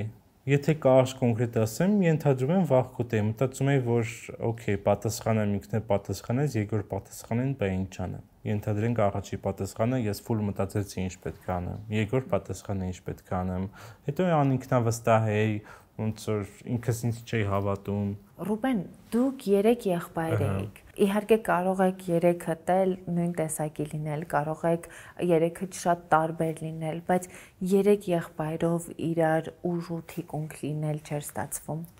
Ստացվում էր ուղղակի ես իրանց հետ խնդիրներով չէի կիսվում։ Եթե կիսվում էի, ուրեմն հարցը եկել էր այն կետին, որ արդեն ժամանակն էր, որ եղբայրներիս ասեի, այդ դեպքերում հա, իրանք միշտ իմ կողքին էին։ Իսկ տվյալ պահին ոնց որ միշտ եմ իրանց դիմում, ոչ թե խնդիրներ են լինում ուրիշ մարդկանց հետ,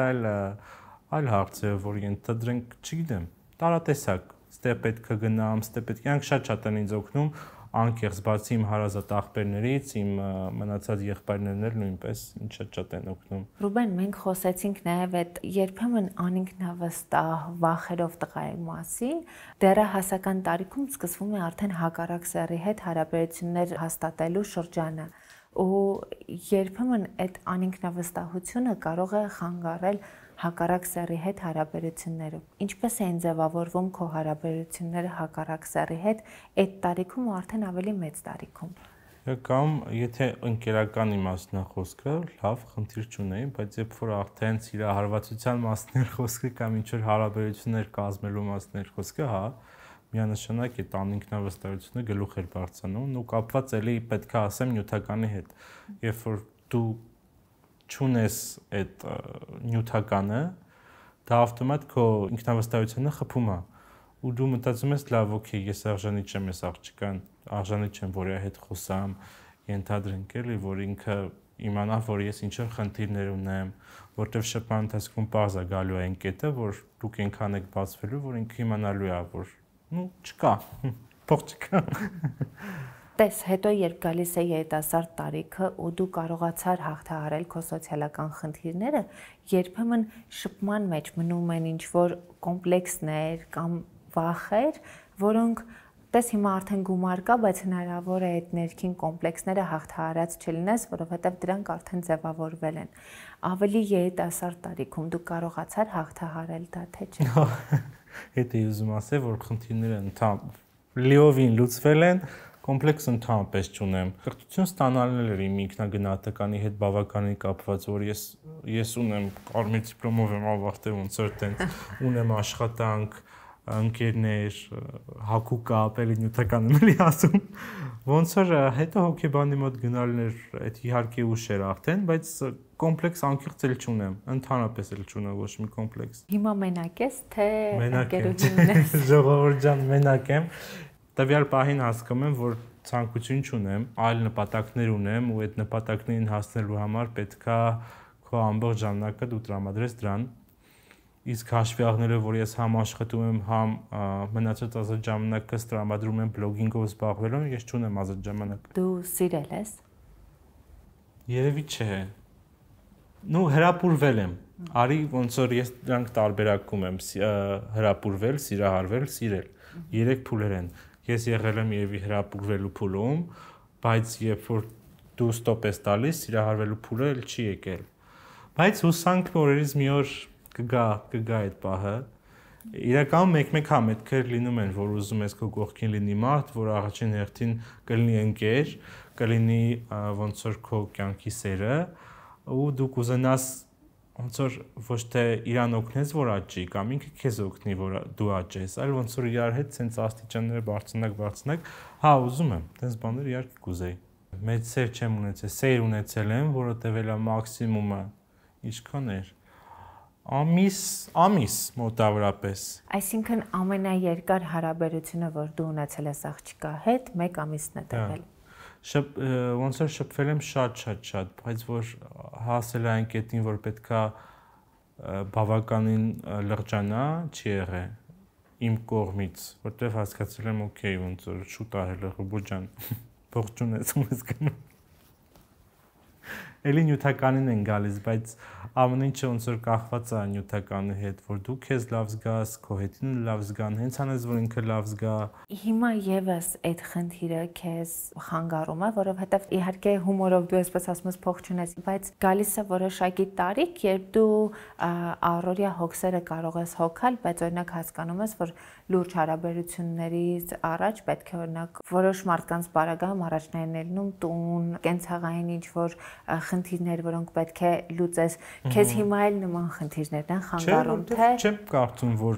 հարաբերություններ սկսելու համար տունը պարտադիր է, ենթադրենք։ Ասում քիչ առաջ խոսում ենք, էլի ասացիր փող չունես, հիմա չունես։ Հիմա ունեմ, տվյալ պահին ունեմ, այս տարի ունեմ, բայց գիտեք որ նա հարցը, ես քանի որ երկար ժամանակ եմ հասել այս կետին, որ ազատ լինեմ ու կարողանամ անեմ այն ինչ ես ուզում եմ։ Ես ուզում եմ դեռ դա վայելեմ։ Մեր զրույցի ընթացքում կարծես կարմիր թելով անդադ գնա ֆինանսական կետը ու տարբեր հարցերի մասին խոսելիս գալիս կանգ առնում այդ կետի վրա, դրա համար երևի թե այս հարցը տեղին է որ տամ։ Քո կյանքի որ շրջանից էր, որ դու հասկացար, որ ֆինանսական խնդիրները արդեն հետևում են, այսինքն դու այսօր կարողանում ես ապահովել քեզ այնքան, որքան ուզում ես, թե այդ կետին չենք եկել դեռ։ Չէ, եկել ենք։ Ես եկա այն ժամանակ, երբ որ արդեն աշխատեցի որպես UI/UX դիզայներ ու ոնց որ բավականին մեծ աշխատավարձ սկսեցի ստանալ, որը իր հերթին փակեց մնացած բոլոր ֆինանսական խնդիրները ու կոպիտ ասած եկա այն կետին, որ տենց խնդիրներ էլ չունեմ։ Քանի տարեկան էիր այդ ժամանակ։ 23-24 տարեկան էի, որ կոպիտ ասած կարելի ասել արդեն հանգիստ եմ։ Ամենամեծ գումարը, որ աշխատել ես, որքան է եղել։ Double broking-ի ժամանակ եղել է $5,000։ Դա բավականին մեծ էր, մանավանդ որ քանիս էի ժամանակ 24-23 Մեկ ամսվա կտրվածքով։ Հա, մի ամսվա աշխատավարձ եմ քեզ ասում։ Հիմա վերադառնամ իմ նախորդ հարցին։ 23-24 տարեկանից արդեն դու որոշակիորեն կայունացար, բայց անձնական կյանքի վերաբերյալ միևնույն է, հա, որ մտածում ես, որ հիմա չէ։ Դու ինձ մի քանի րոպե առաջ ասացիր, որ անձնական կյանքը հիմա չէ, որովհետև ամեն դեպքում նորից բերեցիր առաջ ֆինանսական խնդիրները։ Ու հիմա երբ ասում ես, որ հասկանում ենք, որ 3-4 տարի այդ ֆինանսական խնդիրները չկան, այստեղ հակասություն կա, բացատրիր ինձ։ Դե ոնց որ ոչ թե ֆինանսական խնդիր, այլ կարծում եմ, որ հարաբերություններ ստեղծելու համար էլ ավելի շատ ֆինանսներ է պետք, որ բացի նրանից, որ գումար հատկացնեմ ինձ, կարողանամ նաև գումար հատկացնեմ իրեն կամ մեր տաշիտուշիների համար։ Բայց հարաբերությունները շատ չես նյութականացնում արդեն։ Չէ, ես եմ սիրում նյութականացնել։ Նու հա էլի քո հարցին պատասխանեցի, որ այո։ Դե հա, ես սիրում եմ ծախսել ին վրա, ուրիշների վրա։ Դա ոնց որ չեմ նյութականացնում, այլ սիրում եմ, որ քո կյանքի այսօրը բաց չես թողնում, որովհետև վաղը ավելի լավ է լինելու, որովհետև վաղը այո կարող է ավելի լավ լինել, բայց կյանքը հիմա է։ Հա, այդ իմ ամենամեծ խնդիրներից է։ Ես վախում եմ ծախսեմ։ Այսպես նստում եմ ու վախում եմ ծախսեմ, որովհետև միշտ մտածում եմ, վաղը մի բան լինելու է, Ռուբոջան, պետք է պատրաստ լինես։ Ու ոնց որ ես մտածում եմ, որ ֆինանսական խնդիր ունեմ, հասկանում ես, փաստացի հիմա իրար հետ նստենք, հաշվենք դաժե իմ վճարումները, չկա ընդհանրապես ինչ որ նշույլ վտանգի, որ կարող է ֆինանսական խնդրի նորից վերադառնամ։ Բայց այդ զգացումը ինձ թվում է, հա, դե все-таки տենց շրջապատում եմ մեծացել, տենց էդրատակ է մեծացել, հասել այս կետին։ Ու դու ավտոմատ միշտ պատրաստվում ես, որ կարա այդ շրջանը նույնիսկ վերադառնամ, все-таки չգիտես ինչա լինելու, էլի վաղը չեմ այսօր։ Իսկ չես փորձում քեզ այդ հոգեբանորեն աշխատել, որովհետև խոսքս այն մասին չէ, որ վաղվա մասին չմտածես, իհարկե վաղվա մասին մտածել պետք է, բայց ամեն դեպքում դու այսօր աշխատում ես այսօրվա համար։ Դու այսօր հնարավոր է, օրինակ, սիրես խոսերը բաց թողնես 35-ում հասկանաս, որ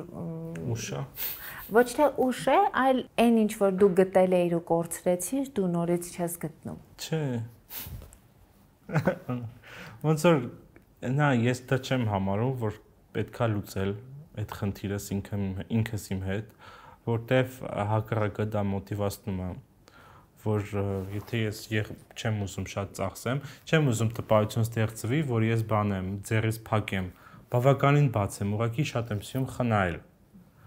Ու այդ խնդիրը, որ ես նորից ասացի, կարող է ինչ որ մի բան լինի ընդ հերո ապագայում, ոնց որ ինձ հետ է պահում, բայց ես դրան վերաբերվում եմ որպես բավականին մեծ պլյուս հոգեբանական խնդիր էլի,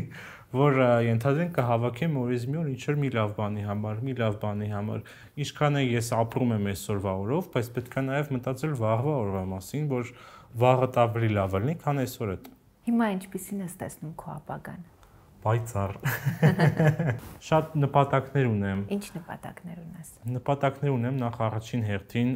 եւ ամենաառաջին նպատակից խոսամ, դա մասնագիտական բավականին մեծ աճ գրանցելն է։ Ես հիմա օքեյ, էլի բարձր պաշտոն եմ զբաղեցնում իմ աշխատավայրում, բայց էլ ավելի եմ ուզում։ Երկրորդ նպատակը, որը դեռ էլի կարելի է, ես ասեմ էլի ասելու ես նյութականի մասին ամտած։ Տուն եմ ուզում, Ամալիա ջան։ Դա բնական է։ Եվ ինձ երկրորդ նպատակը է դա տուն, իմ ույուտնի sense փուջուրիկ տունն եմ ուզում, դա երևի ամենաուզածս նպատակն է։ Ու տենց ազատ լինեմ, ազատ եմ ուզում լինեմ ցանկացած հարցում։ Իսկ դու հիմա քեզ թույլ տալիս ես ազատ լինել։ Պարբերաբար այո։ Որ հարցերում թույլ չես տալիս ազատ լինել։ Ոչ թե չեմ թույլ տալիս, այլ փորձում եմ ինձ սահմանափակեմ, ենթադրենք օրինակ տարին կարելի է երկրից գնալ 2 անգամ, որովհետև եթե դու ավել քեզ թույլ տաս, կարող է ելքաս ֆինանսական խնդիրների։ Հատուկ շնորհակալություն Beauty Fabric-ին։ Մենք չենք վաճառում նյութեր, մենք վաճառում ենք երջանկություն, որովհետև կանայք այստեղ լուծում են իրենց փոքրիկ խնդիրները, դրանք լինեն կոմպլեքս, թե լինի առավելություն, որ ուզում են ավելի ցայտուն դարձնել, դիմահարդարումը հենց այդպիսի մի զենք է, որով կարող ես առանց ասելու, առանց շեշտելու մտնել տարածք ու արդեն բավականին շատ բան ասած լինես քո մասին։ Դու հիմա ըստ էության զբաղվում ես երկու մասնագիտությամբ եւ երկուսն էլ զուգահեռ առաջ են գնում, բայց քո նպատակների մեջ UX UI դիզայներ որպես ավելի առաջ գնալը կա, բայց բլոգինգի մեջ ավելի զարգանալ եւ այլն չնշեցիր։ Սա ամեն դեպքում քո կյանքի ուղեկցող մասնագիտություն դիտարկում ես, թե ոչ։ Միանշանակ։ Ես որտեվ սիրում եմ երբ որ ամեն ինչ ոնց որ ֆիքսված է, այսինքն դու ունես հստակ աշխատանքային ժամեր, դու ունես հստակ աշխատավարձ, բլոգինգը շատ եմ սիրում, բայց դու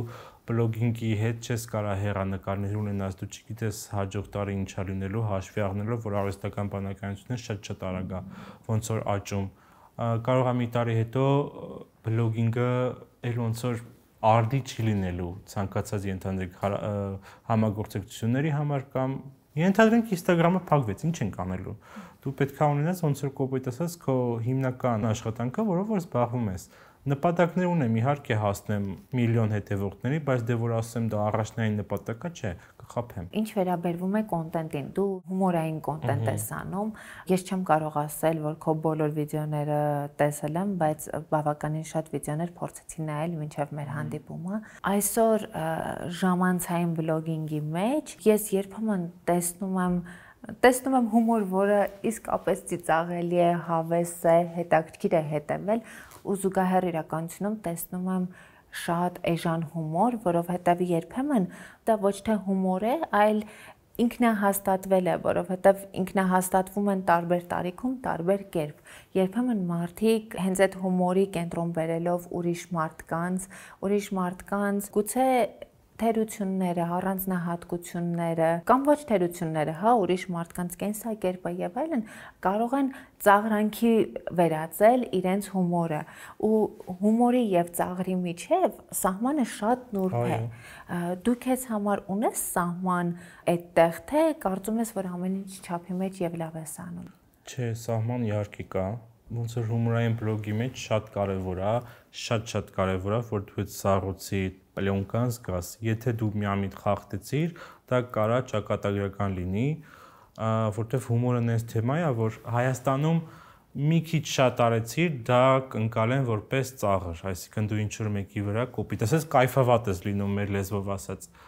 Դրա համար ես օրինակ իմ վիդեոները նկարում եմ, մի հատ իմ աշկով նայում եմ, ֆիլտրում եմ ամեն ինչ, արդյոք ավելորդ ոչ մի բան չեմ խոսացել, ուղարկում եմ Ռաֆոին, մի հատ Ռաֆոն էլ է իր աշկով նայում ու նոր գալիս ենք այն պահին, որ կարելի է փոստել։ Իսկ եղել է երբեմն, որ օրինակ այդ սահմանը անցնես, հասկանաս սխալ էր, հետ գաս։ Վայ չէ։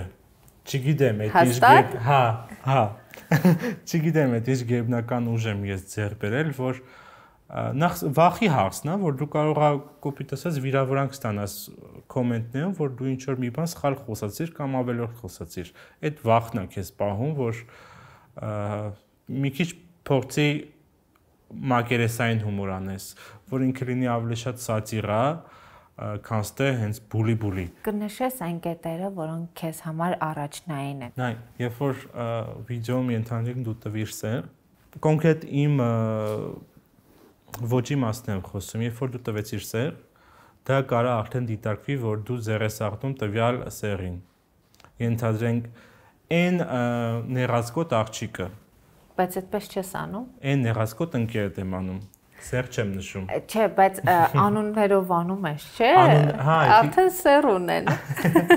Անուններով արել եմ, դա կոնկրետ արդեն target-ը հենց սերն էր, այսինքն ես աղջիկների անունների վրա էի աշխատում։ Սկզբում շատ երկար էի մտածել, որ մտածում էի, վсё, այս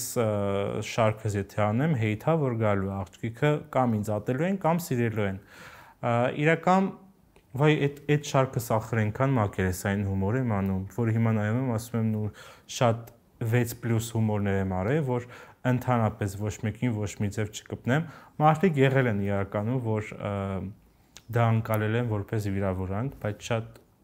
քիչ մարդիկ են եղել։ Ես իրականում այդ բոլոր կոմենտներին կամ նամակներին պատասխանել եմ, որ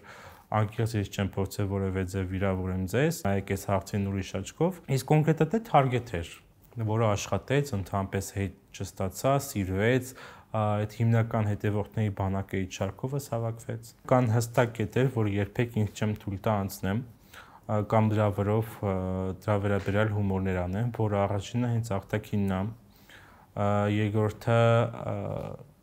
մարդու առանձնահատկությունների վերաբերյալ ենթադրենք ինչ որ խնդիր ունի ոտքի, ձեռքի կամ եւ այլն։ Արտաքինի հետ կապված ցանկացած հումոր դուրս է գալիս, եթե կապվածի ենթադրենք մազերի հետ։ Միակ հումորն է, որ կարաս անես, խուճուճա, կարճայիսայինա։ Երևի ամենագլխավորը էդ է, խոսքի հետ կապված, ասիկան եթե դու հումոր արեցիր, որը կարա ընկալվի, որ դու ձեռք ես առնում, ես դա փորձում եմ չանել։ Որովհետև վախենում ես հեյթի ալիքից, թե դա դու ես։ Դա ճիշտ չի։ Պետք չի ընդհանրապես ինչ որ մեկին վիրավորել։ Ես դեմ եմ դաժե հումորի տեսքով, որ դու փորձում ես վիրավորել, որտեվ կան, չէ, չգիտեմ, ռուսական բլոգերների մեջ, մերի մեջ է երևի կան, որ հումորի ձևով փորձում են վիրավորեն, բայց վերջում ասում են դա հումոր էր։ Ես դրան լիովին դեմ եմ, հումորը պետք է միայն ուրախացնի, ոչ թե փորձի վիրավորել։ Կան կետեր, որտեղ դու քեզ վրա աշխատում ես, որովհետև հասկանում ես, որ դու արդեն բլոգինգով ես զբաղվում ու այս կետերում պիտի աշխատես քեզ վրա։ Եթե օրինակ որպես դիզայներ աշխատանքի մեջ դա քեզ պետք չէր, բլոգինգի մեջ պետք է ու այս կետերը դու պիտի շտկես, պիտի աշխատես քեզ վրա։ Կոնկրետ հենց վիդեոներից մասին չէ,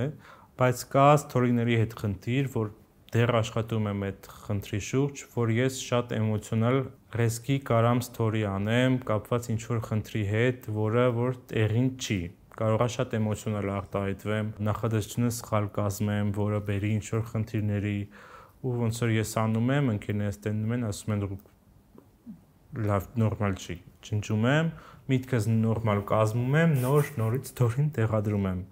Հիմնականում դա լինում է, երբ որ նկատում եմ ինչ-որ շատ վատ բաներ էլի, ու ես այդ ժամանակ ոնց որ էմոցիաներից չեմ տիրապետում։ Բայց բլոգինգը հենց այդ անկեղծ էմոցիաների մասին չէ, երբ որ դու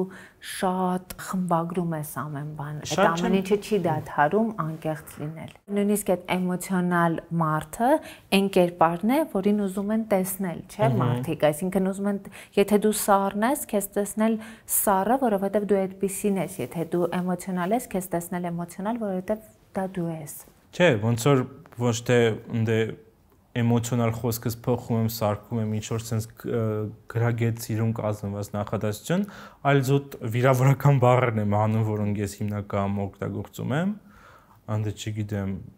դու հիմար չես, որ sense բան ես գրել օրինակ, ու փոխում ասում չի կարելի ընդհանրապես ուրիշ մարդու մասին sense կարծիք արտահայտել։ Եթե անկեղծ ասեմ, իմ կյանքի ամենամեծամիտ մարդկանց հանդիպել եմ բլոգերների մեջ,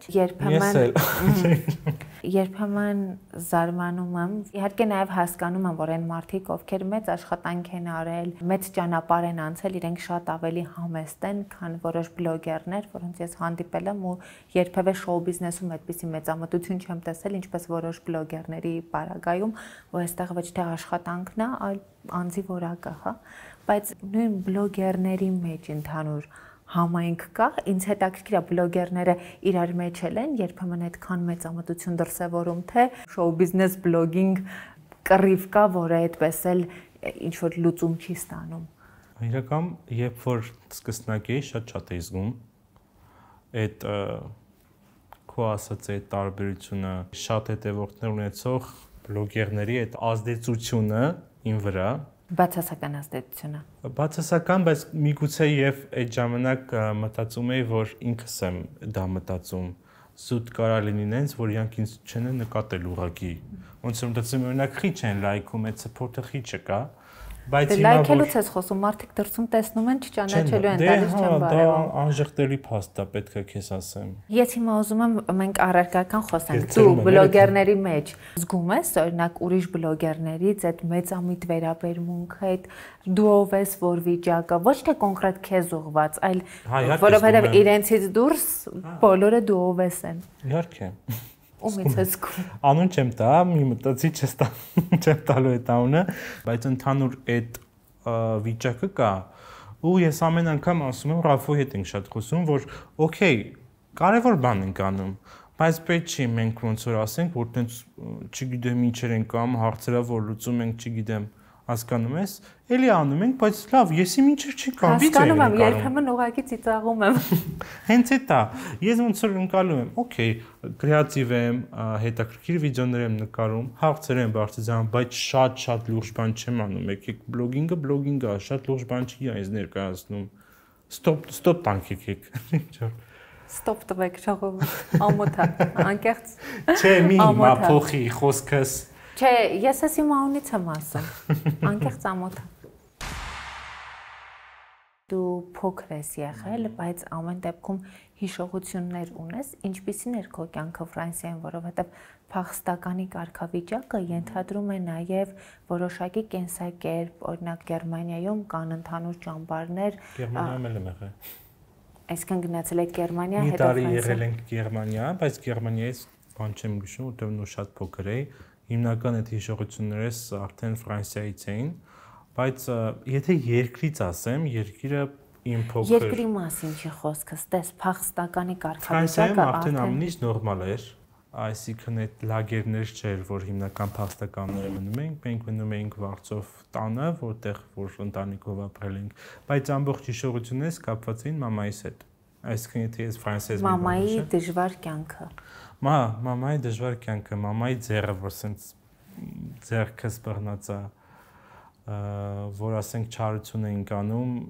ինչ որ օտար ազգի մարդ մեզ նկատողություններ անում, ինքը ոնց որ մեր չարության պատճառով ներողություններ խնդրում, տենց բաները շատ եմ հիշում։ Իսկ ի՞նչն էր պատճառը, որ ընտանիքդ որոշեց մեկնել ու 3 երեխայի հետ ընտրել փախստականի ճանապարհը։ Դե իրական ինձ թվում է 90-ականների այդ վիրուսներ, որ բոլորը զուտ մասսայական արտագաղթում էին Եվրոպա, իրական մենակ մենք չէինք, էլի, մեր բարեկամները գնացին, բայց ցավոք սրտի մեր մոտ չստացվեց, մենք վերադարձանք, մարդիկ կան մնացին։ Երևի այդ էր զուտ, որ մտածում էին Եվրոպայում ուրիշ կյանք կա։ Իսկ դու օտարության մեջ ճակատագիր փնտրելու, կյանքը բարելավելու ցանկություն ունես։ Չէ, ընդհանրապես Հայաստանը իմ տեղն է։ Որովհետև քո վախը կա արդեն մանկական։ Կարծում եմ, հա, ես տուն, ընտանիք սիրող մարդ եմ։ Ենթադրենք ես վերջերս գնացել էի Բուլղարիա, ընդամենը 7 օր, բայց արդեն վերջի օրերը, որ այդ մեծ քաղաքում եմ, մայրաքաղաքում եմ, ասենց սառը, հասկանում եմ, որ ես իմ տունն եմ ուզում։ Ոչ թե Երևանը, հա, Երևանն էլ էի ուզում, Երևանն էլ եմ տունը, բայց ասենց տունը, մամայի մոտ կուխնյայում նստել։ Մայրիկի հետ հարաբերությունները ինչպես ձևավորվեցին, որովհետև մենք խոսեցինք այդ պահանջների մասին, բայց դրա զուգահեռ իրականությունում ամեն դեպքում ձևավորվեց Ռուբենը, որը փորձում է մայրիկի մասին հոգ տանել, չէ՞։ Եկամ երևի ասեմ մամաս ոսկե կին էր, բայց ոնց որ բոլորը նույնը կասեն իրենց ծնող մամայի մասին, երևի չի եղել դեպք, որ մամաս ինչ որ մի բանում արգելի ինձ ինչ որ մի բանից ոնց որ զրկի հաշվի առնելով սոցիալական խնդիրները չի եղել որ ին վրա ջղայնա չի եղել որ ծեծի այսինքն մամաս այն մարդն ա եղել ում համար ես ոնց որ անում եմ այն ինչ հիմա անում եմ որ փորձեմ իրան տամ այն ինչ որ ինքը չի ստացել ենթադրենք պապայիցս կամ իր ծնողներիցս եւ այլն մամայի հետ հարաբերությունները իդեալական են Հիմա թե Հիմա էլ են ժամանակ էլ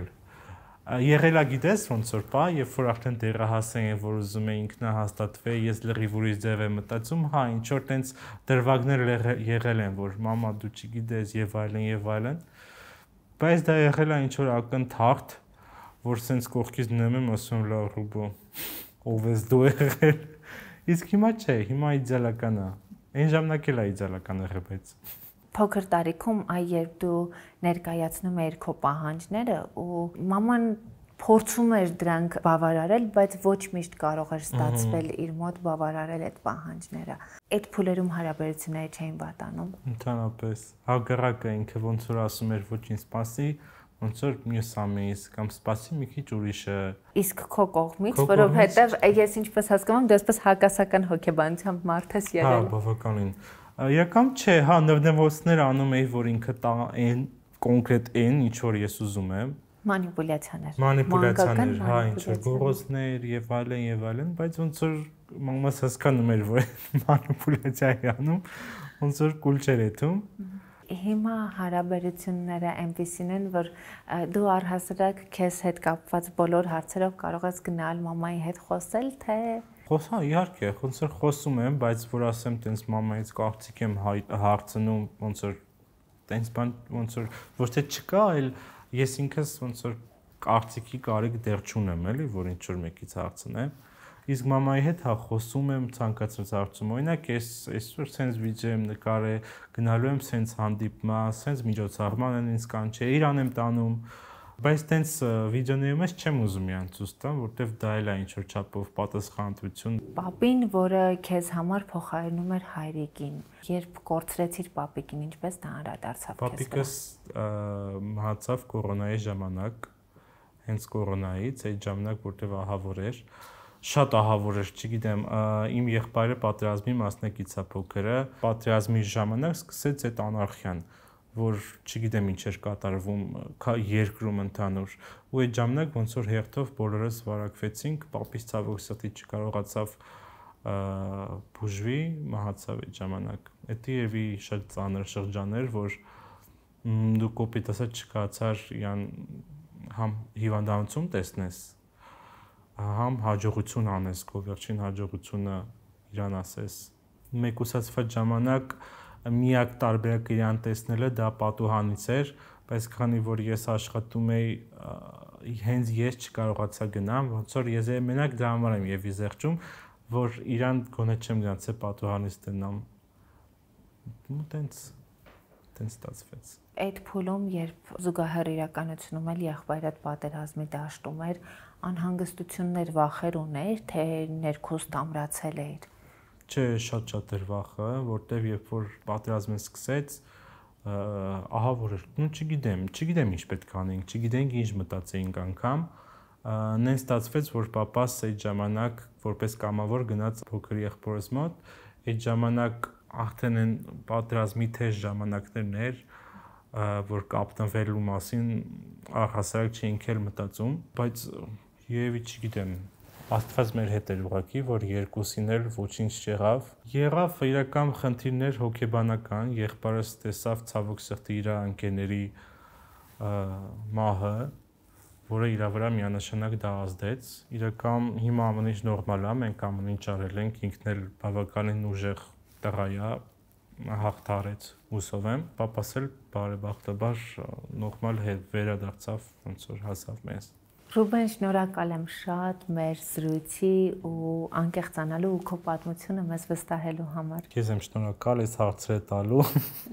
Ես շատ եմ ուզում sense պահ լիներ, որ բացվեի, շատ հարցերին պատասխանել, որ ինչ որ ավել բան հետևորդներս իմանային։ Ապրես։ Դու էլ ապրես։ Հետևեք Live Room-ին, բաժանորդագրվեք YouTube-ի իմ ալիքին, որպեսզի բաց չթողնեք մեր թողարկումները։